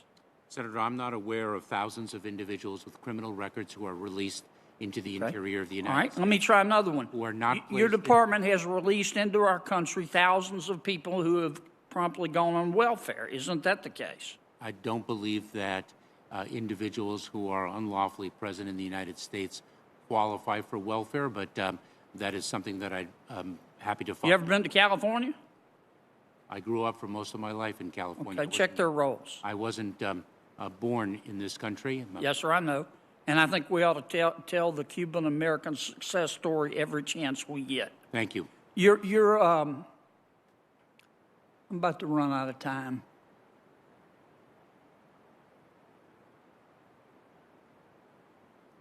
Our Vice President Harris, our border czar, what kind of grade would you give her? Vice President Harris is not the border czar. Vice President Harris has been asked by the President of the United States to focus on root causes. Okay, let me answer this quickly in my last few seconds. When was the last time you talked to her about securing the border? Several weeks ago. Okay. Thank you, Mr. Chairman. Thank you, Senator Kennedy. On time. I want you to recognize that. I sure do. You get an A+. Senator Booker? Yeah, thank you very much for being here, Secretary Mayorkas. I want to thank you and the incredible professionals, thousands of work under your command, and thank them for their work and their dedication to our country. I want to start off by looking at the American food system, which is savagely broken. It's hurting everybody from driving record, incredible, staggering numbers of independent family farmers out of business. It's hurting the end users. We're a nation where just 2% of our ag subsidies go to fruits and vegetables, which we're told to eat the majority of. It's a system that's hurting everyone. But I want to zero in on what's happening with people who are food workers, many of them who are immigrants, many of them who are undocumented immigrants. In your opening statement, you said, a reference to an October 12th memo called Worksite Enforcement, and you said the strategy is to protect the American labor market, the conditions of the American worksite, and the dignity of the individual. I'm wondering just about the threat of deportation and how that's serving potentially as a deterrent to immigrant workers who might otherwise speak up about unsafe conditions. I know you're familiar with the Mississippi raids targeting poultry workers, for example. About 2 years ago, where 680 workers were swept up in those raids in the aftermath of a $3.75 million settlement with the EEOC, and their charges were everything from sexual harassment, discrimination, real exploitation of these immigrant workers. And so I guess the question I'd like to know is that as you focus on civil enforcement on these unscrupulous workers who are putting people almost in like slavery-like conditions, or at least undermining their dignity, what, if anything, can the DHS do to incentivize and encourage immigrant workers to report abuses in order to protect their rights and defend the labor standards of everyone? Senator, thank you so much for raising this issue. We've spent a considerable amount of energy focused on it. We have promulgated a suite of policies to get at the very heart of the issue that you have raised. Number one, you referenced our worksite enforcement policy, which focuses on the unscrupulous employers that exploit the vulnerabilities of those unlawfully present in the United States. We also promulgated a policy that our immigration enforcement tools cannot be used in retaliation for the assertion of workplace rights. Third, we promulgated a policy extending to individuals who do assert their rights deferred action or other tools so that they can actually advance their interests, advance their rights without fear of removal from the United States. We have a suite of measures. And what, can you be more specific about that? So in other words, if I come forward to report outrageous abuses from sexual harassment and violations to unsafe working conditions, my fear would be that I would be immediately deported or taken into custody. So there are two aspects to that. Number one, you might fear your removal just by dint of the fact that you're unlawfully present in the United States. And that's precisely why the September 30th guidelines that I promulgated indicated that unlawful presence in and of itself is not a basis for immigration enforcement action, but rather we have to prioritize public safety, national security, and border security as the priority areas, number one. Number two, you might fear retaliation by reason of your assertion of rights, and we have called upon our DHS personnel to evaluate a case based on the facts and circumstances and determine whether we should extend deferred action, which does not provide the individual with status, but lawful presence, so that they do not need to fear removal despite our policies, and they could advance their rights and vindicate those rights and hold the unscrupulous employer accountable without fear of removal. I'm grateful for that. Could you just correct something for me. A lot of my Republican colleagues have been critical of the Biden administration's handling of the situation at the border, as you know. But, you know, in reality, monthly encounters at the southwest border started rising dramatically a year and a half ago under the Trump administration. This increase was due in part to worsening economic conditions resulting from the COVID-19 pandemic. That's true, correct? Yes, it is. And can you talk about that increase that started significantly under the Trump administration and often being driven by this pandemic? So if I may, Senator, 2019 brought incredibly high numbers of encounters at the border, and much has been said this morning about the purported pull factors. But the fact of the matter is we have to take a look at why people leave their homes, why they flee violence, why they flee economic desperation, why they flee the disasters that result from climate change. Right, and so this politicization of it, putting it all at one foot of one president over another, to me seems not to really be indicative of what the real problem is that began to be seen under the Trump administration, correct? That's right, and that is exactly why. And can I interrupt you? I'm so sorry. I've got 1 minute left. I want to try to get two quick questions in. There's been an expulsion of migrants under Title 42, which was the Trump administration. I think they called it the Stephen Miller special, where they were trying to use a COVID excuse just to expel, to remove people. Is the administration considering rescinding what, again, the Trump administration official, one Trump administration official called the Stephen Miller special, especially given that the Center for Disease Control and Prevention resisted Trump's administration's attempts to issue that order in the first place, being that it was unnecessary? Senator, the CDC conducted an independent study with respect to the Title 42 authority. It determined that the public health imperative required its continued use. The Delta variant was a very significant reason. So you're listening to the CDC as guidance for making your decisions? It is a CDC authority, and... Then real quick, the plan to provide COVID-19 vaccines to detained migrants was overruled, according to the Washington Post. I want to see if this report is true. According to the Washington Post, the plan to provide COVID-19 vaccines to detained migrants was overruled by the White House with a specific intent to deter immigration and asylum seeking. Is that true? That is not. We offer vaccinations to individuals in ICE custody. We do not mandate it. All right, and I'm going to submit to you a question on the expulsion of Haitian nationals for the record, and just appreciate your time. Thank you very much, Mr. Thanks, Senator Booker. Senator Blackburn.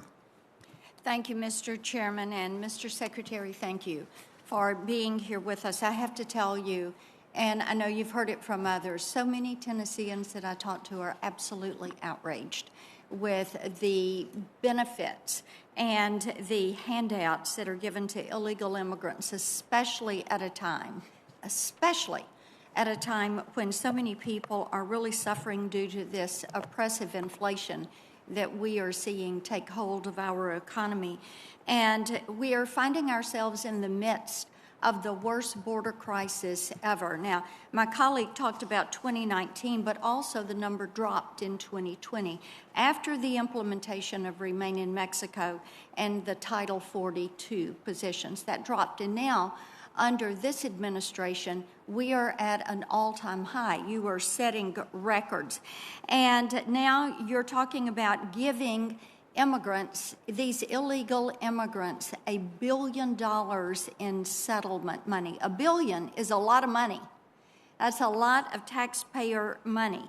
So I'd like you to help me put these payments into perspective of that $1 billion. So how much of a border wall, if you want to talk about getting to root causes, build a wall. This is what our Border Patrol has been saying for 3 decades that they need. It's not Trump's wall, it's the fact that the Border Patrol wanted that. So how many miles of border wall would $1 billion build? If I may, Senator, take a moment, because you've asked two very different yes, questions. I have. I want an answer to how many miles of border wall could you build with $1 billion? Obviously, you don't know the answer to that. The answer is 50 miles of border wall. And then how many Border Patrol agents could you hire with $1 billion? Something else the Border Patrol has said they need to secure this border. Senator, may I speak to the number of questions that you have posed. Let's go through these and then come back to that. How many border agents could you hire? I would have with to the get $1 billion? back to you, but I can tell you it's over 15,000 border agents. How many immigration judges? Another thing the Border Patrol has told us that they need at that southern border. How many immigration judges could you hire with $1 billion? I would respectfully submit that you 7,213 immigration judges could be hired. These are all things the Border Patrol has said that they need. Now, Grassley asked you you responded to him on these settlements because the families are separated at the border. So can you sit here today and tell this committee that there hasn't been a single family separated since your administration? You told Senator Grassley you all ended that policy day one. That is correct. We are not. But you separated families, I know, as late as March. That has been reported. So all these families that have been separated under the Biden administration, are you going to make a payment to them? Oh, Senator. Are they eligible? Senator, your question, forgive me, your question is filled with inaccuracies. Oh, no. These are things that we are pulling from no. Border Senator, Patrol. Oh, yes. You're okay, I'm going to move on. Are you compensating people for both short and long-term separations, days or weeks?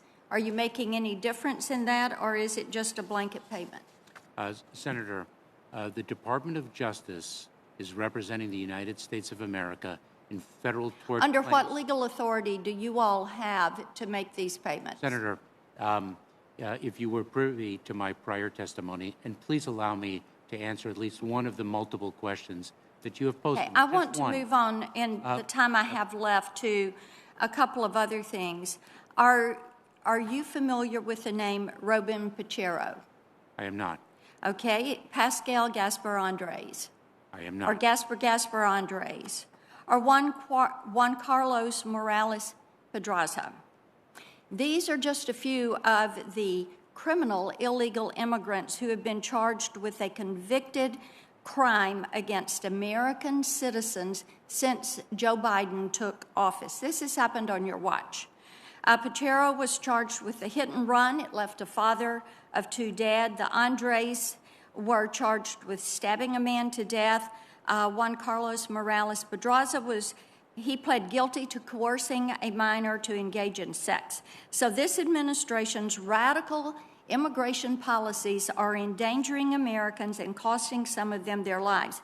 Does the Biden administration have any plans to issue million-dollar payments to the families of those who were killed or assaulted by illegal aliens? Senator, in 2020, there were individuals who crossed illegally into the United States. These are all on your watch. And committed crimes. These are all on your watch. Is it your position that the prior administration bears responsibility for that? I'm asking the questions, and these are all on your watch. The Build Back Better plan supports giving green cards to illegal aliens. There are many advocates out there that are trying to make certain that gets shoved into the Build Back Better. I call it the Build Back Broke. Do you support giving green cards to illegal immigrants that have entered this country? Yes or no? Senator, I believe in immigration reform and legislation that provides a path to citizenship to those who meet certain criteria. So you would support illegal immigrants having a path to citizenship and getting a green card when we have Americans that are out of work. Let me ask you this, yes or no, have you ever visited the White House? Have I visited the White House? Yes. Have you ever visited the White House? Yes. So you're aware there is a fence around the entire perimeter of the White House to prevent unauthorized individuals from entering the White House, correct? Yes. And U.S. taxpayers are also funding a $500,000 fence around President Biden's Rehoboth Beach house, correct? I'm not aware. And your department is overseeing this construction. You should be aware of that. President Biden obviously likes walls when they protect him. So can you explain to me why a wall is effective and necessary at the White House and the Biden Beach House, but is not necessary at the southern border? Yes, I can. May I have that opportunity? It's up to the chairman. My time has expired. You may complete the answer to the question. There are thousands of miles along the southern border, and I agree with what then Senator McCain presented, which was there are different solutions for the border because of its tremendous expanse, the great diversity in the terrain that it must cover, and therefore the key to border security is fundamentally advanced technology. That is the most effective means, because we're not going to construct a border wall on the ragged and jagged cliffs in certain parts of the border. And if I may, respectfully, Mr. Chairman, because I did not have a chance to answer any of the other questions, let me just respectfully submit that I disagree with almost everything that was articulated in the questions posed to me that I did not have a chance to respond to. Thank you, Mr. Secretary. Senator Padilla. Thank you, Mr. Chair. Number of questions. Mr. Secretary, thank you for being here. But first, I wanted to start with a couple of acknowledgments, beginning with, I was glad to see that you issued a new memo to terminate the Migration Protection Protocols, also known as MPP, in late October, about a month ago. This policy, as we know, has caused a great deal of hardship to individuals who must wait in Mexico for their asylum cases to be processed. In your memo, you mentioned that a more comprehensive approach is needed to address the root causes of migration, and that MPP is not an effective deterrence policy. I think the data, statistics that you've begun to share with this committee is evidence of that. While I understand that MPP cannot be terminated until the Texas court injunction is vacated, I've heard from many stakeholders along the border that there's no way to humanize MPP. I can imagine that these stakeholders have also been invaluable partners in ensuring that migrants are treated with dignity, and it will take a collective effort to reverse the long-lasting effects of MPP. So I implore you once again to rescind MPP as soon as possible. On a second topic, earlier this month, I was happy to see that the department will exempt filing fees and streamline application processing for Afghan evacuees who received humanitarian parole and are already in the United States. While I welcome this news and hope it helps our Afghan allies in their resettlement process so they can build a life here in the United States, we must not forget about those who are still outside the United States. I encourage the department to also waive the fees for those Afghans who are applying for humanitarian parole from outside the U.S. and to work with the State Department to facilitate their travel outside of Afghanistan so that their applications can be processed. I continue to hear from Californians about how helpful a fee waiver would be.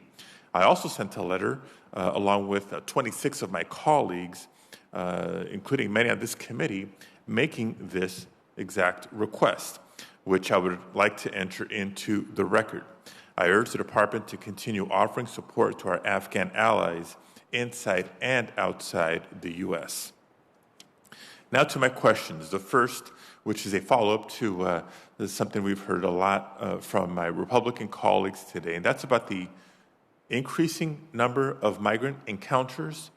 Now, if I understand correctly, this is the third consecutive month of border encounters actually decreasing. So would you like to comment on this or shed some light or clarity on the more recent statistics and trends? Thank you, Senator Padilla.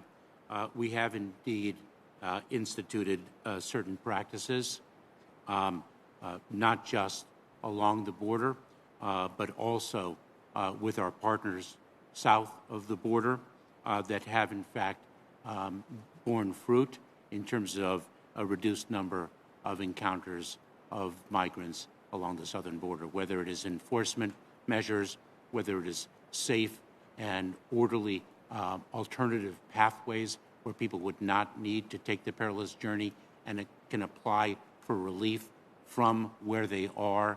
There are a number of measures, and I would be pleased to spend time with you sharing with you all of the measures we have taken. Okay, we'd appreciate that and would certainly welcome that.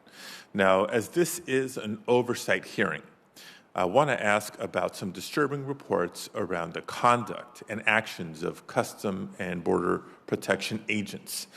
A recent letter sent by the Southern Border Communities Coalition raises significant concerns about critical incident teams within the agency that are interfering with law enforcement investigation of CBP agents. According to the letter, these teams have been operating for decades and investigating their own agents without authority and may be obstructing justice by shielding agents from accountability. One case in particular that is especially concerning to me involves Anastasio Hernandez Rojas, who was a longtime resident of San Diego and a father of 5. In 2010, Anastasio was hogtied, brutally beaten, and repeatedly tased by border agents until he stopped breathing. The police record reveals that after the incident, Border Patrol agents destroyed, altered, and withheld evidence from the San Diego Police Department. This incident did not happen in a vacuum. Border Patrol abuses were displayed all over national media, more recently with the concerning treatment of Haitian migrants in Del Rio, Texas. I know how much you, Mr. Secretary, value integrity, and I hope you share my concerns that there are serious questions that need to be answered to protect the integrity of the agency. Secretary Mayorkas, what measures has the Department of Homeland Security taken towards addressing serious abuses of power surrounding these critical incident teams? So there are a few things, if I may. First of all, Senator, I am immensely proud to work alongside the men and women of U.S. Customs and Border Protection, and that includes the U.S. Border Patrol. They do heroic work, putting their lives at risk to keep the American people safe each and every day. And the misconduct of one does not define the heroism and integrity of the great majority of the men and women. You know, this Friday we are going to be conducting a public engagement because we do not tolerate misconduct in any part of our workforce, whether that's U.S. Customs and Border Protection or any corner of the Department of Homeland Security. We're going to have a public engagement this coming Friday to discuss transparency and accountability in Customs and Border Protection. That is hosted by and propelled by the leadership of that agency. We take great pride in our workforce, and we will root out misconduct wherever it occurs. Okay, I look forward to continuing to work with you on this. Thank you, Mr. Chair. Thank you, Senator Padilla. Senator Tillis. Thank you, Mr. Chairman. Secretary Mayorkas, thank you for being here, and I hope you're recovering well from your bout with COVID. Thank you, Senator. I'm not going to get you into a question or get into a series of questions about whether or not you or the administration acknowledges that there's a crisis at the border. I'm going to give you my basis for why I believe there's a crisis. I think there's a crisis because hundreds of people have died, if not in this country, in transit to this country over the past years, not only this year, but in years past. Hundreds of bodies have been recovered on U.S. soil. I actually saw one in the Rio Grande when I was there just a few months ago. Billions of dollars are being paid to cartels in tolls to get across the border. And those who don't pay the toll and get caught trying to cross without it could end up dying. Tons of drugs are coming into this country. And we've seen that the latest report on seizures, they're going up. What worries me is how much we don't know, how much is coming in this country and poisoning Americans. Just anecdotally, what I consider to be a crisis is when an 11-year-old girl who was actually being treated at the time I was down at the border, 11-year-old girl couldn't speak. She had been gang raped, and it had gone over so long that she was screaming and crying. That's a crisis. And I don't think that that's unique. Another example. We can get into the anecdotal reports, but we do know that criminals are coming across the border. Some are being, and thank goodness for Border Patrol and ICE and others who are responsible for this, they are being apprehended. But they're the ones that they're similar to our seizure reports. We always end after we talk about a seizure of a significant amount of fentanyl or other drugs. It's a win, but we always know it's a minority. So for every one of these criminals that we're finding, the so-called runners now, or the gotaways, for every one we capture, I think it's fair to say that many more are coming into the country. So I do think it's a crisis, and I do agree that a part of it is a result of a failed immigration system. If I have time, I'm going to ask you a question a little bit about that. But I do believe it's a crisis, and I think if we sat down and talked about the fatalities, talked about the impending crisis when the vaccine mandate is imposed and we're already down on Border Patrol agents. How many Border Patrol agent positions are open right now? Vacancies? Yeah. I don't have that number at my disposal, but I will say, Senator, that the rate of Border Patrol agents being vaccinated has increased significantly. But even, I mean, you could argue, if I were gaming this out as a businessman, you could game it out, even if it's a 5 or 6 or 7% attrition rate at the end of the day. So you get 93%. Do you think it's a good thing, or could it present another employment crisis if you lose 6 or 7% of your workforce? We don't want to lose anyone. And knowing, as I do, the process for onboarding a Border Patrol agent, we don't have a big pipeline because it's a lengthy, arduous process that many of these people couldn't afford to wait for to actually get onboarded if they want to. And again, I want to thank all the Border Patrol agents because in some respects, they're getting the same wrath that many police officers have gotten. You got the actions based on whatever investigation occurs of maybe a bad actor, maybe not, maybe didn't understand the context they were operating in, and you're giving people even fewer reasons to want to come and work in one of the most difficult jobs in law enforcement right now, and that's down on the border. Those, to me, in their totality, to any rational person, would suggest to me we got a crisis that we need to work on. We can debate the efficacy of the prior administration's policies, the problems that I have with some of the current policies, but I do think we need to recognize there's a problem. Now, back in June, the press reported Vice President Harris, who I understand is leading the effort for the immigration challenge, or whatever they're referring to at the border, a sweeping strategy. And I think in roughly that same time, we had a document titled DHS Plan to Restore Trust in Our Legal Immigration System. I sent you a letter back in June. I think in September you told the department responded, it's a blueprint, it's work in process, so you couldn't really share it with us now. But we heard media reports that had been shared. Question now is the blueprint finalized, and to what extent is it actually affecting your operation? So if I may, Senator, and also thank you very much for recognizing the vulnerability of the individuals who regrettably placed their lives in the hands of exploitative smugglers. Mm-hmm. Indeed, the toll. I did a back-of-the-napkin math, and the average toll right now is about $7,000 to $8,000. I discounted it to $5,000. If you multiply it by 1.7, that's about $8.5 billion. And I know the recidivism, maybe they got a money-back guarantee, so but that's why I discounted it to $5,000. We're paying cartels, human smugglers, people that run the plazas across the southern border on the other side of the river, billions of dollars.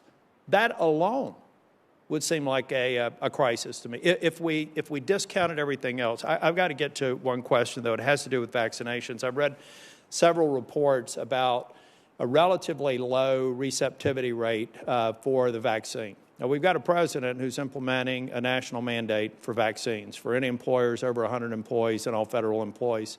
Why shouldn't we mandate that somebody who comes across the border illegally shouldn't be vaccinated, or that's a reason for expulsion under Title 42 or any other law? Senator, the analysis for migrants encountered at the border is quite different than for the federal workforce that leads by example. We are, in fact, removing those individuals. We're expelling them very rapidly. Can we remove them if they refuse to take a vaccine? Under Title 42. Why shouldn't that be? If we're talking about, I'm sorry to interrupt you, but he's being really good. Oh, he's gone, so I may have a shot. No, in deference to Senator Ossoff, I'll be brief. But look, if we think for the safety of the American people, if the president thinks that he should mandate a vaccine, it just seems absurd to me that wouldn't be a deal killer for anybody coming through who's not willing to accept the vaccine. And in fact, by sending the message to anybody coming to our border that you're going to probably get removed, but you're going to get vaccinated or absolutely get removed, maybe that's one pull factor we can work on together right now. And finally, I know you said to Senator Graham that the 400,000-ish, let's say hundreds of thousands of dollars right now being negotiated in the DHS is out of your lanes. I agree. But I do believe it's wrong. And I do believe if they end up settling and it becomes known that you can come across our border and potentially build a case to get hundreds of thousands of dollars of payout, it's going to be another reason why it's a crisis and not just a situation we're trying to work through. Thank you, and I wish you good health. Thank you, Senator.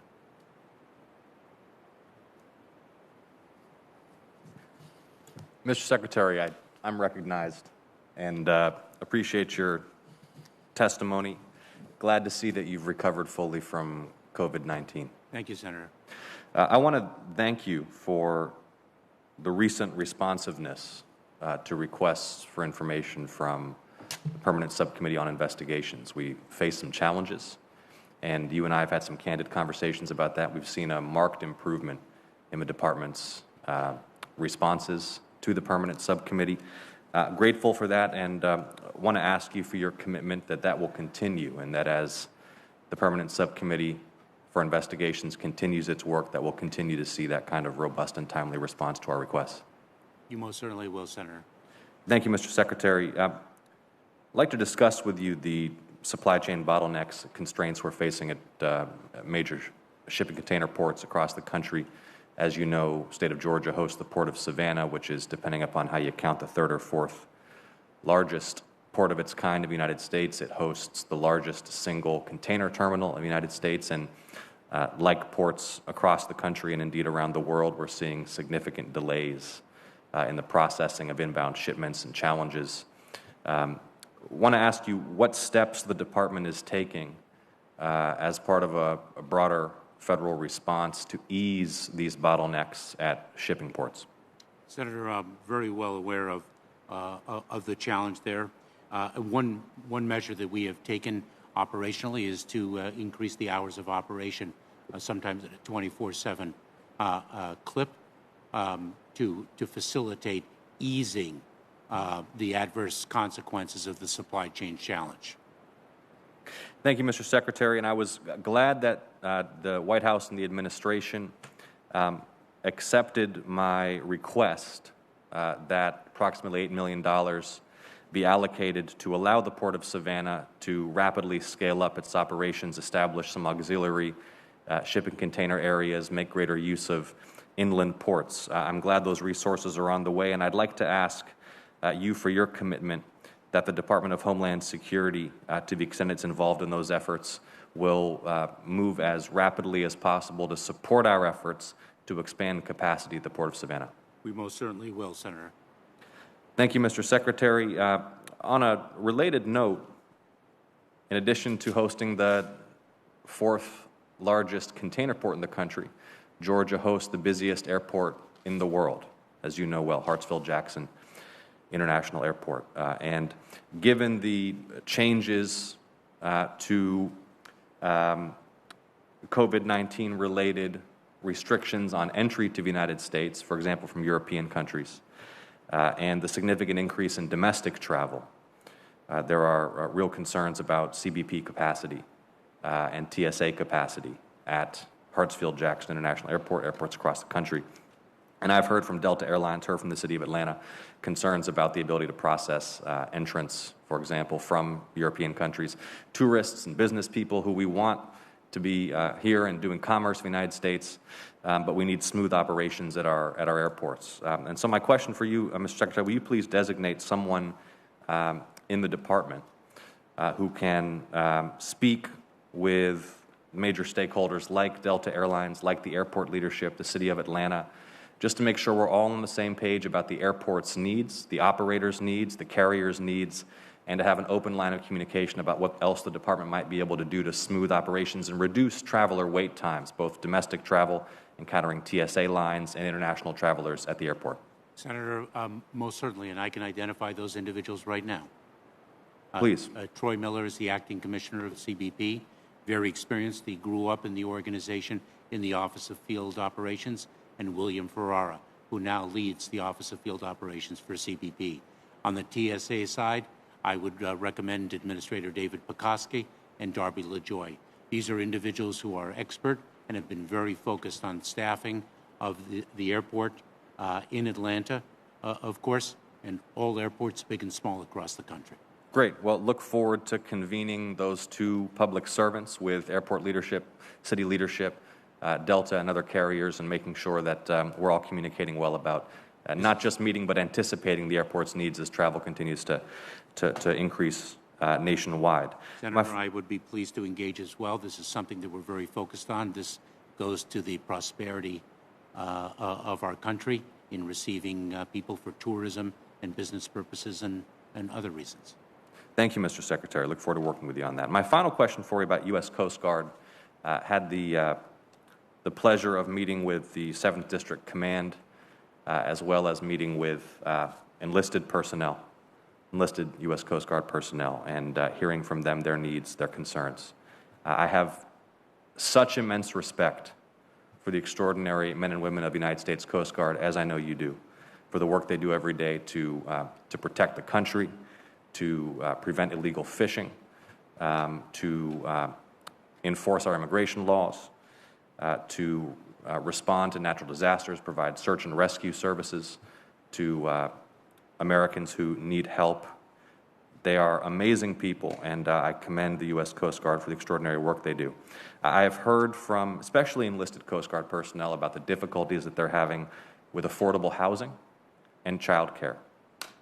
And so what I want to ask you is that someone from your team will work with mine to map out whether there are some solutions that we can find working together to ensure that Coast Guard personnel, and especially those younger junior enlisted personnel, have access to affordable housing and to child care services. There's a discussion we can perhaps have about the base housing allowance. I know that gets into some complex issues involving the Department of Defense as well. So I'm not asking you for a specific policy commitment, but your engagement and your staff's engagement in working together to address some of these quality of life and kitchen table, pocketbook issues for especially those young women and men who are keeping our country safe through their service in the Coast Guard. Thank you so much, Senator Ossoff, and let me share with you that pursuant to the bill that President Biden signed into law yesterday, $434 million, I think is the figure, will be dedicated to the United States Coast Guard, and part of that money will be to address some of the quality of life issues to which you now refer, housing, child care, and the like. That is just one example why the bill that the President signed into law, and it's a bipartisan bill that the President championed, and so many others, is such a monumental chapter in our American history.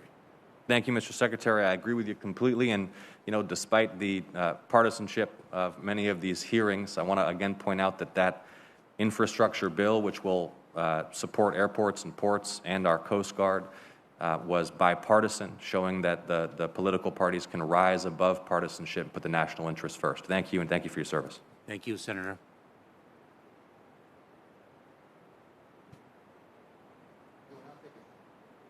We will now take a short 10-minute recess to allow senators to vote. When we return, Senator Cotton will be recognized for his first round of questioning. Any senators requesting a second round may ask their questions following Senator Cotton.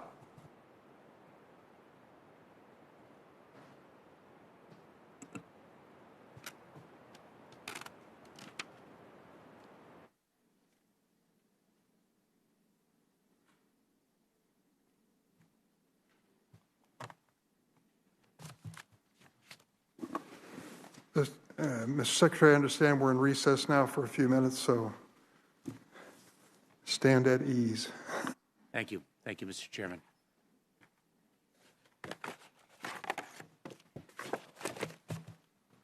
Thank you. Thank you.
Sarah, I'm ready to start. We've got a Cotton here. So Cotton will be recognized for his first round, and then after that, we would immediately go into the second round for anyone who's here.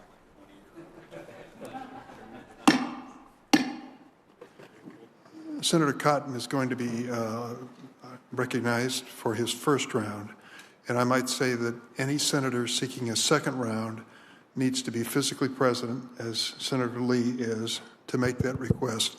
And so each of the staff members have 10 minutes to make sure that your member, if interested in the second round, is physically here. Senator Cotton. Thank you, Mr. Chairman. Mr. Secretary, on September 29th, the National School Board Association wrote to the White House calling parents domestic terrorists for being concerned about their kids' school. Within a few days, Attorney General Garland issued a directive to the Department of Justice and the FBI to crack down not just on violent, but what he called, quote, harassment and intimidation against school board administrators, board members, teachers, and staff. The School Board Association met with the White House and got tips from them on what to put in their letter before sending it. We've also recently learned from an internal memorandum that the School Board Association, quote, as disruptions at school board meetings grow, the association has been actively engaged with the Department of Homeland Security. Has anyone from the Department of Homeland Security met with anyone from the National School Board Association? Senator, not that I'm familiar with, and I don't know why that would fall within our jurisdiction. Did you see a copy of the Attorney General's memorandum before it was released? I did not. Okay, thank you. A few weeks ago, it was reported that the Department of Justice was in talks to give payments of up to $450,000 per person to illegal immigrants who were subject to enforcement of the zero tolerance policy during the last administration. Have you or anyone at the Department of Homeland Security been involved in those talks? I have not, and I am not aware of anyone in the department who's been involved in the talks. That is something within the province of the Department of Justice. So let me ask you this, and let me be explicit. I'm not talking about the lawsuits that are filed or the Department of Justice's litigation strategy or potential settlements. Who do you think is more deserving of cash payments from the United States government? Illegal migrants who cross our borders or the family of U.S. soldiers who are killed in action? Senator, I think, if I may, you know how I'll answer that question. I think that the families of those who lost their lives wearing our nation's uniform are our greatest responsibility as a nation.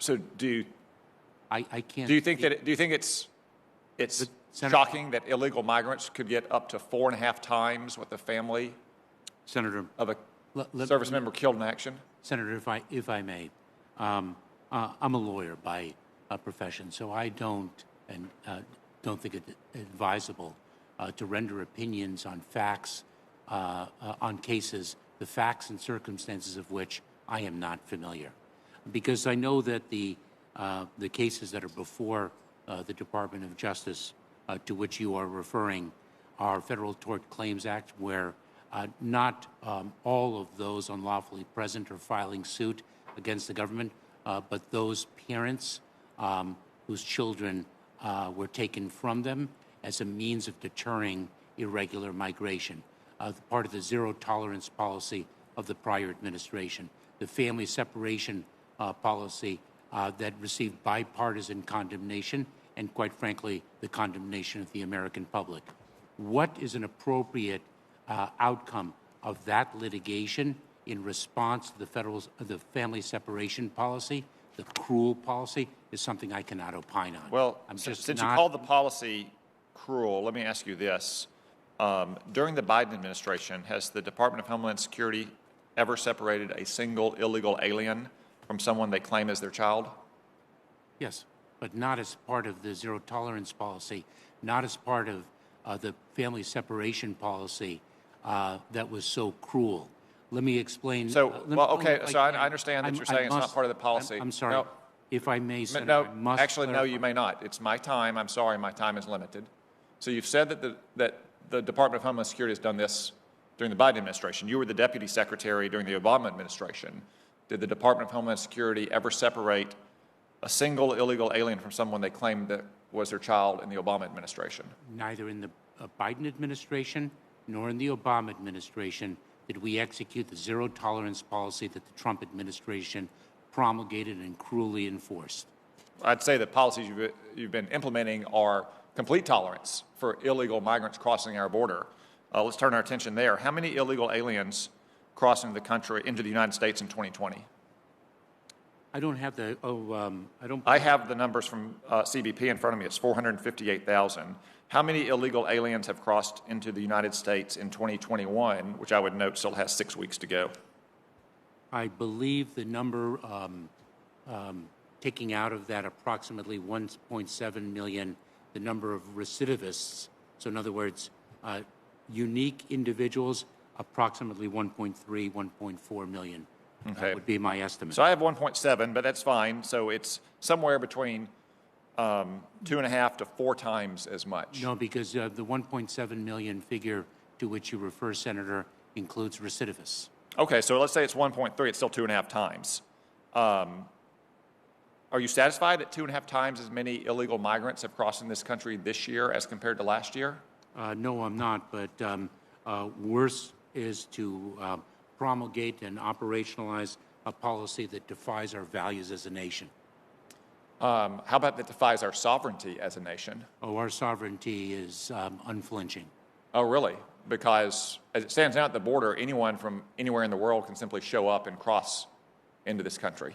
I don't think that the hundreds of thousands of individuals who've been expelled under Title 42, the CDC's authority, would actually... Well, the 1.7 million have crossed here probably think so. Let me conclude with this. What should be a higher priority of the United States government, securing our border or giving amnesty to illegal aliens who are already here? Senator, justice is our priority. That includes securing our border and providing relief to those who qualify for it under our laws. So you refuse to prioritize whether we should try to protect our border from people crossing it who have zero right to be here, or giving amnesty to the millions of people that are in this country illegally? Senator, I disagree wholeheartedly with the phrasing of your question. It is an inaccurate phrasing of our missions, our responsibilities, our challenges, and our actions. How is it inaccurate? I mean, we have had 1.3 million by your own admission cross just this year. There are millions more in this country who are here illegally. I'm simply asking you, what is more important? What's a higher priority of the United States government, to protect our border or to give amnesty to those who are here illegally? Senator, we do not have the authority nor the intention to give amnesty. You testified that you wanted it, though, in your opening statement. No, a pathway to citizenship, legal status, whatever you want to call it, any kind of adjustment. What's more important, securing our border or giving some kind of adjustment to the legal status of those illegal aliens present in the country today? Senator, I consider those to be both very significant priorities because they are inextricably intertwined. If, in fact, we can pass legislation that fixes once and for all our immigration system, we will have addressed in a material part the challenges at our border, and it will advance our efforts to secure it. Well, they're intertwined chiefly because the open borders that you and Joe Biden have permitted have attracted even more illegal immigrants here. That means our borders are more open than it ever has been. Thank you, Senator Cotton. Senator Lee, we're on the second round of questions, 3 minutes. Thank you, Mr. Chairman. Mr. Secretary, on some of these questions, including the questions many of my colleagues have asked about the proposed settlement with those who have crossed through our borders unlawfully, you've indicated you're inclined to dodge the question. I don't expect that to change between now and the end of this hearing, but I do want to communicate to you some of the things that I've been hearing all over the place from people across the political spectrum throughout the state of Utah. A lot of them really don't like that. They don't appreciate it. You know, the average family of 4 in Utah has a total household income of $71,000. If you got a family of 4 that crossed through our borders unlawfully and was subject to this settlement agreement, you'd be looking at $1.8 million in a settlement. You know, it would take 2.5 decades for the average family of 4 in Utah to earn that. So the thought that the federal government is offering that as a reward, as an incentive for people who cross through our borders unlawfully is unthinkable to many Utahns, as well it should be. People of Utah and people of the United States certainly deserve better than that. The fact that this was even seriously considered is troubling to me.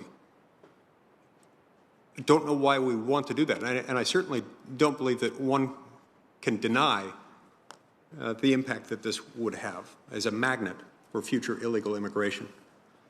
Now, about 60% of those here unlawfully are visa overstays, people who came here lawfully and then fell out of their lawful status. I wish we had more time and I could ask you, what you're doing to apprehend those people. I wish I could ask you further things like what additional resources you might need, because it'd be good to know what we could do for you to be able to gain operational control of the border again, which the American people want and expect and need and deserve. Look, the Department of Homeland Security has clearly failed in its mission to maintain operational control of its borders. The department itself acknowledges how important it is. Over 2 million people have likely crossed over our southern border illegally this year with no end in sight. You've seen no concrete plan for stopping these border surges. Instead, your department's focused on climate change. These facts seem to indicate, Mr. Secretary, that Americans cannot hope to keep fentanyl out of their communities, that terrorists and gang members can't be kept out of their neighborhoods, and criminal aliens off their streets, as long as you're in charge of the Department of Homeland Security and running it the way that you've been running it. This cannot continue. For the safety of the American people, including people like the woman who was recently raped in open sight in a Philadelphia subway train just recently by someone who shouldn't have been here in the first place, who had a criminal alien background. I implore you, you got to fix this. Fix it or step down. Thank you. Thank you, Senator Lee. Senator Graham. Thank you. So let's get the numbers right. I want to work with you where I can, but I want the American people to understand of the 1.7 million that came across illegally that we've apprehended, what happened to them? Okay, you said previously 965,000 were subject to Title 42 expulsion. Is that basically correct? Yes, Senator. How many were expelled? No, I believe that number represents, my information is that number represents the all of them? Yes. Okay, well, we'll check that, but let's just, all of them. You said that 40,000 were removed under Title 8. Is that correct? Yes, that's taken out of the country. 125,000 were sent over to HHS. How many of them left the country? That number I don't have. I can tell you, all of them are still here. We called HHS. None of them have left the country of any substance. So that's 125,000, pretty much. You said 375,000 were released into the United States. That's what you said before. Is that accurate? Senator, can you repeat the number, because I know that here's what and this is why I'm doing it. You said previously 375,000 of the 1.7 were released in the United States. Is that still accurate? Approximately. Okay, and we're not, just be approximate here. So I want people to know the 125,000 unaccompanied minors, they went from one government agency to the other, but they're still here, and they're never going to leave. The 375,000 were released into the United States. So that's 500,000 of the 1.7 still here. Those, and if I may, those individuals, the 375 approximately, right, are in immigration enforcement proceedings. Right, and we know that there's over 1 million people had a final order of deportation that are still here. But the point is, of the 1.7 million that came here, 500,000 are still here, and there's a 230,000 gap. What happened to the 230,000? Well, if I may, Senator, and I think it's very important to okay. note that of the 1.7 million, that is not 1.7 million different individuals. Okay. Because there is a rate of recidivism. Well, are these people, did they come across in the time period in question? I don't care if they've come before. Did they come again? They were encountered. Well, it doesn't matter if this is their third time. Did they come? Yes, but... Okay, so the point is 1.7 million people came. Some of them were recidivists. The point is, if you look at this chart very quickly, Mr. Chairman, about half the people that came are still here, 40%, and that's unacceptable. And people know throughout the world that if you come here, you got a 1 in 3 chance of never leaving. That's got to change. I want to work with you to make that happen. Thank you. Thank you, Senator Graham. I believe that Senator Cruz is next.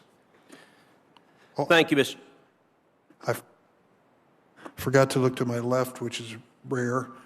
Senator Blumenthal comes before you. Feel free to continue not looking to your left. Thanks, Mr. Chairman. Mr.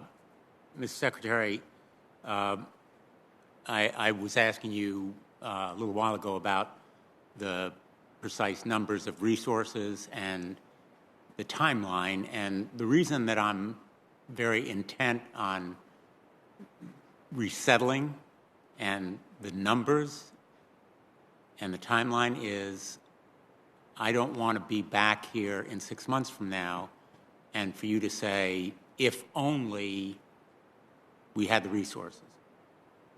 I would like you to tell me what the resources are now so that we can hold ourselves accountable if we fail to provide them. And we have an obligation to provide them so that the Afghan refugees who come here, they are allies and partners who have been at our side in Afghanistan, who put their lives on the line, they've risked their families, and they are coming here because they have targets on their backs there, and we have an obligation. It's a moral imperative.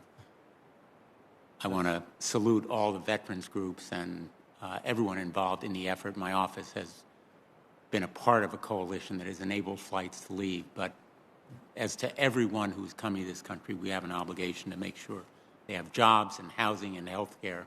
I know you share that view. You've also been asked this morning about the so-called separation policy, family separation policy, which resulted from children being torn from their parents. And I know you have some firsthand experience with some of these families. Could you tell us a little bit about the harm that results from families being torn apart in this way and why the president of the American Academy of Pediatrics called Trump's policy, quote, government-sanctioned child abuse? Thank you, Senator. And let me make it perfectly clear that neither the Obama administration or the Biden administration executed the zero-tolerance policy of separating children from their parents to deter irregular migration. In direct response to your question, what comes immediately to mind is my conversation with a mother who was, in fact, through our work, reunited with her teenage daughter. But she said that the emotional and psychological separation continues, that the daughter at a young age did not understand why her mother could not protect her from the cruelty of the prior administration, and there remains a distance between them that both the mother and the daughter continue to suffer. And that is why I say that the cruelty is tragically a lasting one, and we're doing what we can to address it. And you and I, as lawyers, and others, as a matter of fact, members of this committee who have been attorneys general of their state, as I have been, or United States attorney, or as I have been also, an assistant United States attorney, know that sometimes governments are sued, state and federal governments, and settlements are in the best interests of those governments because a trial could result in even greater liability than a settlement could. Am I correct in that view? You are, Senator, and I think the American public was united in its condemnation of the family separation policy of this prior administration, and it is that public that will constitute a jury in any trial. Thank you, Senator Blumenthal. Senator Cruz. Thank you, Mr. Chairman. Secretary Mayorkas, you told Senator Graham that you've released somewhere between 500,000 and 700,000 illegal aliens. You told me you don't know how many of those had COVID. You told me further you don't know how many of those were sexually assaulted by the human traffickers who brought them in. When you were talking with Chairman Durbin, you talked about catch and release. And Chairman Durbin asked you whether illegal immigrants who are released under catch and release and given a court date in the future, whether they show up. And you responded, quote, "The great majority do, Mr. Chairman." Secretary Mayorkas, I believe that testimony is false. It is contrary to virtually every public reporting on the matter. For example, I'm looking at a July 27, 2021 story in Axios that describes just 13% of migrants had shown up after catch and release. You know you're under oath and subject to the penalty of perjury. Do you stand by your testimony to this committee that the great majority of illegal aliens released under catch and release show up voluntarily at court proceedings? Can I give you the data that I have at my disposal, Sure. Senator? The percentage of non-citizens who have checked in, who have been compliant with the alternatives to detention, or are within their reporting time frame. That's not the question. How many show up at the court hearing? 65%. You're giving stats that aren't answering the question. How many show up at the court hearing? The stat that from Axios showed 13%. You're claiming 13% is the great majority. Well, let me. I'm pulling from the data that I have, Senator, and I will verify the accuracy of the data after my testimony today and report back to you. Because so if your testimony that the great majority show up for hearing is wrong and false testimony, you will correct it in writing. Let me ask you subsequently. Let me. You won't correct it in writing? No, I most certainly will, but I need to say something, Senator. And that is that I take my oath. Fine, you take your oath seriously. My time is limited on that. Let me ask you another question. It's been reported the Biden administration is considering paying illegal immigrants whose families were separated $450,000 apiece. That would mean for a family of four, they would get $1.8 million. That's not my understanding. What is your understanding? My understanding, and it's drawn from news reports because this is not something that the Department of Homeland Security... You're the defendant in the lawsuits. Is that it is that amount of money per family, but I may be mistaken. That is not what has been publicly reported. It is per person. Do you think it is a good idea to pay illegal immigrants 4.5 times what we pay the family of a service member who's killed in combat? And if we pay millions of dollars to illegal immigrants, in your professional judgment, will we get more illegal immigration or less illegal immigration? Senator, let me say this, that I do not think a mother would travel to the United States in the hands of traffickers so that she can be separated from her 7-year-old daughter for a period of time, the duration of which she has... Can you answer the question? Those were two yes and no questions. I do not think that it would be a pull factor. I said, is it a good idea to pay them the money, and would you get more illegal immigration or less illegal immigration if you give millions of dollars to illegal immigrants? I cannot... More or less? I cannot speak to the advisability of settling the Federal Tort Claims Act in which I am not involved. But you have no view on whether paying illegal immigrants millions of dollars creates more illegal immigration? Thank you, Senator Cruz. Well, can he answer the question? You asked that question 2 or 3 times. And he's refused to answer it 2 or 3 And your time has expired. You've gone longer than any other. So the Secretary of DHS has no idea whether paying illegal immigrants millions of dollars produces more illegal immigration? It has nothing to do with the substance of the question, but the fact... Are you going to give him an opportunity to Once answer again, you've gone longer than any other senator. Senator Padilla. Thank you, Mr. Chair. Mr. Mayorkas, we have a couple of additional questions. I know in the first round of questioning, actually had a couple of areas that we were complimenting your leadership and the department on, and I want to share with the committee another positive announcement that you made back in July. I was pleased to hear at the time that you and Secretary McDonough were starting a new initiative to bring back non-citizen military service members and veterans and their families who had been removed from the United States. This past June, I held a meeting of my subcommittee on this issue, and just this week introduced the Veteran Deportation Prevention and Reform Act. This bill would put processes in place to reduce the removal of veterans who bravely fought for our country and yet missed the opportunity to become United States citizens while serving in the military. So I want to thank you for your partnership on that and for working with me on another specific case. Mr. Howard Bailey, a Navy veteran who is now back home in the United States with his family after nearly a decade. He had been deported for an old charge that had since been pardoned. But I am curious to know what steps the department has taken since the announcement made back in July. Can you share any updates on the work of the initiative and what progress has been made to bring our deported veterans home, and if there's specific plans that the department has to improve the naturalization rates of non-citizen military service members while they are serving? Senator, thank you so much for your dedication to this issue. We indeed have a concerted effort to bring back veterans who are unjustly deported, and we have a concerted effort to ensure that veterans are aware of the immigration benefits to which they might be entitled and could avail themselves of those benefits. We have indeed, I believe, brought back 5 veterans under this program.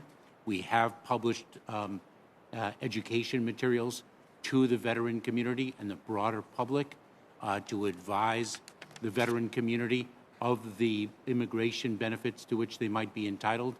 And this effort is under the leadership of Deborah Rogers, who has dedicated her career to this effort, and I would welcome the opportunity to keep your office informed of our progress.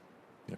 Thank you, Mr. Secretary. I certainly look forward to working with you to improve the naturalization rates of individuals who enlist with that aspiration, in some cases expectation, and restoring the process that facilitates, not obstructs, their ability to become citizens. Thank you, Mr. Chair. Senator Hawley. Thank you, Mr. Chairman. Secretary Mayorkas, just a few additional questions. I just want to clarify something you just testified to Senator Cruz. I think you just said that your view is that paying illegal immigrants $450,000 or more, $1 million more per family, $1.8 million, that is not a pull factor. In other words, it wouldn't encourage more illegal immigration, right? You said not a pull factor, your words. May I have the opportunity to answer this question? Well, I just want to be, you said not a pull factor, right? I couldn't quite hear you at the time, so I just want to be sure that's what you said. The settlement payment of the federal tort claim charge arising from a family separation effected under the prior administration's zero tolerance policy would not be a pull factor. That is my testimony. That is your, understood. I think that's news, that you think that these payments to illegal immigrants would not be a pull factor, that paying them would not encourage more illegal immigration. That's news. Thank you for that. I want to ask you about something else that's been in the news. Back in March, when the president said that Vice President Harris would be his border czar, he said she's the most qualified person to help in stemming the movement of so many folks, stemming the migration to our southern border. That's President Biden. Do you report to her? Senator, I report to the Vice President and the President, and your question misstates the facts. The President did not appoint the Vice President to be the border czar. He asked her to lead the effort in addressing the root causes of irregular migration. Those are two very different things. I see. So is she working closely with you on that important endeavor? How often do you meet with her? I am certainly in close touch with the Vice President. How often do you meet on this subject? I've met with the Vice President more than a handful of times. But more than a handful? Well, so what's that mean? 6 or 7 times in the last year? Oh, no. First of all, I have not been in office for a year, Senator. Secondly, I am in close touch. So she's very involved in the department's policies and in what's happening at the southern border. You've traveled to the border together? Senator, allow me to repeat my testimony that the Vice President's focus is on addressing the root cause. I heard your testimony. I'm asking you a question. My question is, do you travel to the border together? Or are you devising policies together? I have traveled to the border once with the Vice President to El Paso, Texas, so that she could see firsthand the challenges that we face. And has she been part of your policies, to your decision to end the Remain in Mexico policy, to end the public charge rule, to change the ICE guidance? Has she been part of those decisions? I have not consulted with the Vice President directly about those policies. So what is she doing exactly? You said she's not the border czar, that's not her role. We were wrong about that. She's not doing anything like that. She's doing something very different, is what your testimony is, but you're not actually consulting with her on any policy. So what is it that she's doing exactly? Senator, as I have repeatedly testified, she is focused on addressing the root causes of irregular migration in the context of the migration challenge. How's that been going? We are advancing considerably, and in fact, I am contributing to that effort. You think the policies are working? I have met with the leadership in Mexico, in Guatemala, in El Salvador, in Honduras, and other countries to address. And those efforts are working? That's been successful? Oh, this is a Time's process expired. That takes time and delivers an enduring solution. Senator Grassley? Mr. Secretary, what specific criminal conduct would cause an Afghan evacuee parole to be terminated? Senator, it is conduct in violation of parole will require us to conduct an individualized examination, understand the facts and circumstances of the violation, and can you name we will revoke parole. I'm after the type of criminal activity that would cause the parole to be terminated. Just give me a couple, 3 examples. It could be anything. It could be. Okay, then let me go to the next question then. What's the status of an Afghan national housed at Fort Bliss who were involved in an alleged attack on a female service member on September the 19th? Has that parole been terminated? Senator, I am not familiar with the case of which you speak. I do know that an individual who sexually assaulted another individual on a base is being criminally prosecuted, and immigration detainer has been posted as well, so that immigration enforcement proceedings, removal proceedings, can follow the consequences of the criminal prosecution. So they will be removed then? I don't know specifically the name of the individual of which you speak, but if we have the same case in mind, the answer is affirmative. Okay. Now, another case, and this could be the one you're referring to as well.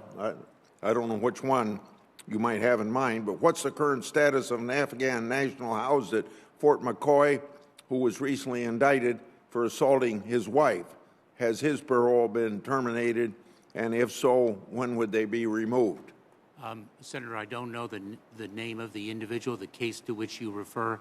It's hard for me to answer based on a generic description of the case, but I will say this. An individual who is charged criminally, an immigration detainer will be placed on that individual. Pending the outcome of the criminal charges, we will determine whether the immigration enforcement proceeding will in fact be pursued, removal will be effected, and of course, parole terminated. Okay, last question. Then another case like that. What's the current status of an Afghan national flown out of Kabul and transferred to the United States on August 26th, who was convicted of felony rape in Idaho in 2010? So that's already convicted. When will that person be removed, and to what country will they be removed? So, Senator, once again, I would need further identifiers with respect to that case, and I would be surprised if we discovered a prior conviction that parole was not already terminated, and I would be pleased to follow up with your office on the facts of that case. Then on those 3 specific cases, or maybe it's 4, I will make sure that you get a written request and answer those specific cases, because if these people are criminally charged, we want them removed. Thanks, Senator Grassley. Senator Blackburn. Thank you, Mr. Chairman. And Mr. Secretary, thank you for allowing us a second round. During the first round, for the record, I just want to say this. You wanted to challenge the stats that I was using, but the stats we're using are government stats, and they are accurate. But your attitude during that response was duly noted. I want to go to part of the response you gave to Chairman Durbin when you talked about technology. I have talked with local law enforcement and Border Patrol on the border, and yes, they all say they have needed the wall. They need technology where the wall cannot go. They need more agents and judges. But they have told me repeatedly that you all are removing technology from the border. So I would like to know if that is accurate or inaccurate, and if you want to come back to me with a response in writing, that would be helpful, because technology is something they need for surveillance. Senator, I'd be very pleased to follow up with you, because I'm not aware of the removal of technology. And let me also, if I may, because you referenced my attitude, and I hope I was unflinchingly respectful in response to your questions, Well, and I apologize if you took it otherwise. I certainly did not mean to be. Let me return to a question. Senator Graham has asked you, and I notified your staff that I was going to ask you this question. The total number of illegal immigrants in this country with an NTA or an NTR, and we would like to have that total number. And today you've been unable to provide that number. I have that number, if I may. Okay, that'd be wonderful. Senator, between January 1st and October 31st of 2021, my data indicates that 210,465 non-citizens were issued notices to appear, and 94,581 were issued notices to report. We've discontinued the practice of issuing notices to report. Okay, so we still have a lot of people that we do not know where they are in this country. If those are your numbers for what you have issued as NTAs and NTRs, but you also say there are 1.7 million people that have entered. In talking to Border Patrol, they think the gotaways number is high as 1.5 million. So, you know, it leads me to this number that you all say is in the country, where you continue to use the 11 million number, and I know Yale and other universities in their studies have challenged that number. You, as head of DHS, should have a more appropriate number for us. Thank you, Mr. Chairman. Thank you, Senator Blackburn. Mr. Secretary, I don't see anyone else seeking a second round, so I'm going to wrap it up with my own round and try to make it as brief as I can, but to try to clarify 2 or 3 issues that have been raised. First, the question of civil compensation under the Federal Tort Claim Act to parents whose children were removed from them forcibly, some of whom have never been reunited, strikes me as a former plaintiff's attorney as a pretty solid lawsuit. And to characterize these people as illegal aliens is wrong. At the time that those people present themselves at the border, they are not in an illegal situation whatsoever. They are asking for asylum. And separation that took place at that point would not be from an illegal alien parent, as I understand it. Secondly, to suggest that this is a pull factor, some civil settlement for taking your child away from you, perhaps never to be reunited, how many people will head to the United States border to take advantage of that bargain, to give up your child or to be separated from them forcibly? I think that's a ridiculous conclusion. Second, I understand one of the senators keeps talking about cages. if I recall correctly, during the Trump administration, many of these children were not given the benefit of even a roof over their heads in America. They were sent back for remain in Mexico, a policy which this administration does not support. I don't think they're going back into the loving arms of a day camp situation, but rather in many instances were exploited, in danger, and in the remain in Mexico situation, which is why we have not embraced it. Finally, let me suggest that your staff take a look at the findings of the study by the American Immigration Council released in January of 2021, which found as follows. A survey of nearly 3 million immigration court hearings spanning more than a decade found that 83% of all non-detained immigrants attended every single one of their court hearings, 83%. 15% of those immigrants who did miss a court hearing and were ordered deported were later able to successfully reopen their case and have their removal orders rescinded. Catch and release, 83%, 98%. And if they had a lawyer representing them, it was a 96% appearance. Catch and release? That just doesn't square with this notion. And I hope you'll take a look at it and critique it for me if you think it is a credible study. It sounds like as much to me. Would you like to comment on any of those observations?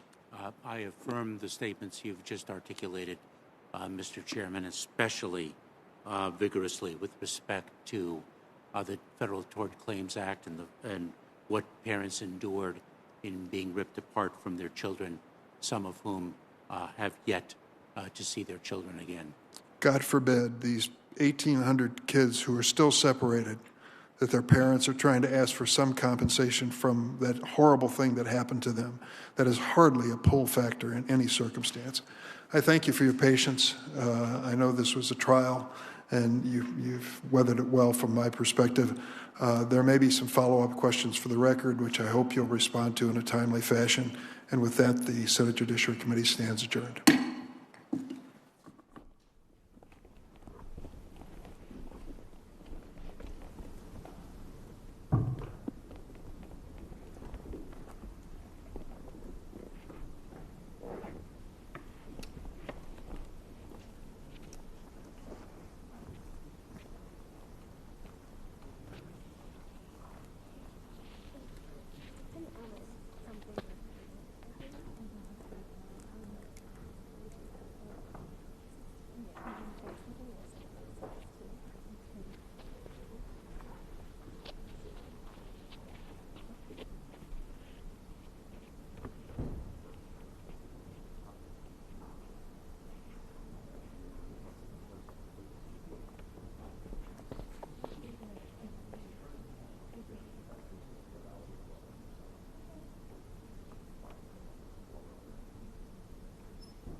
But it's important. Okay.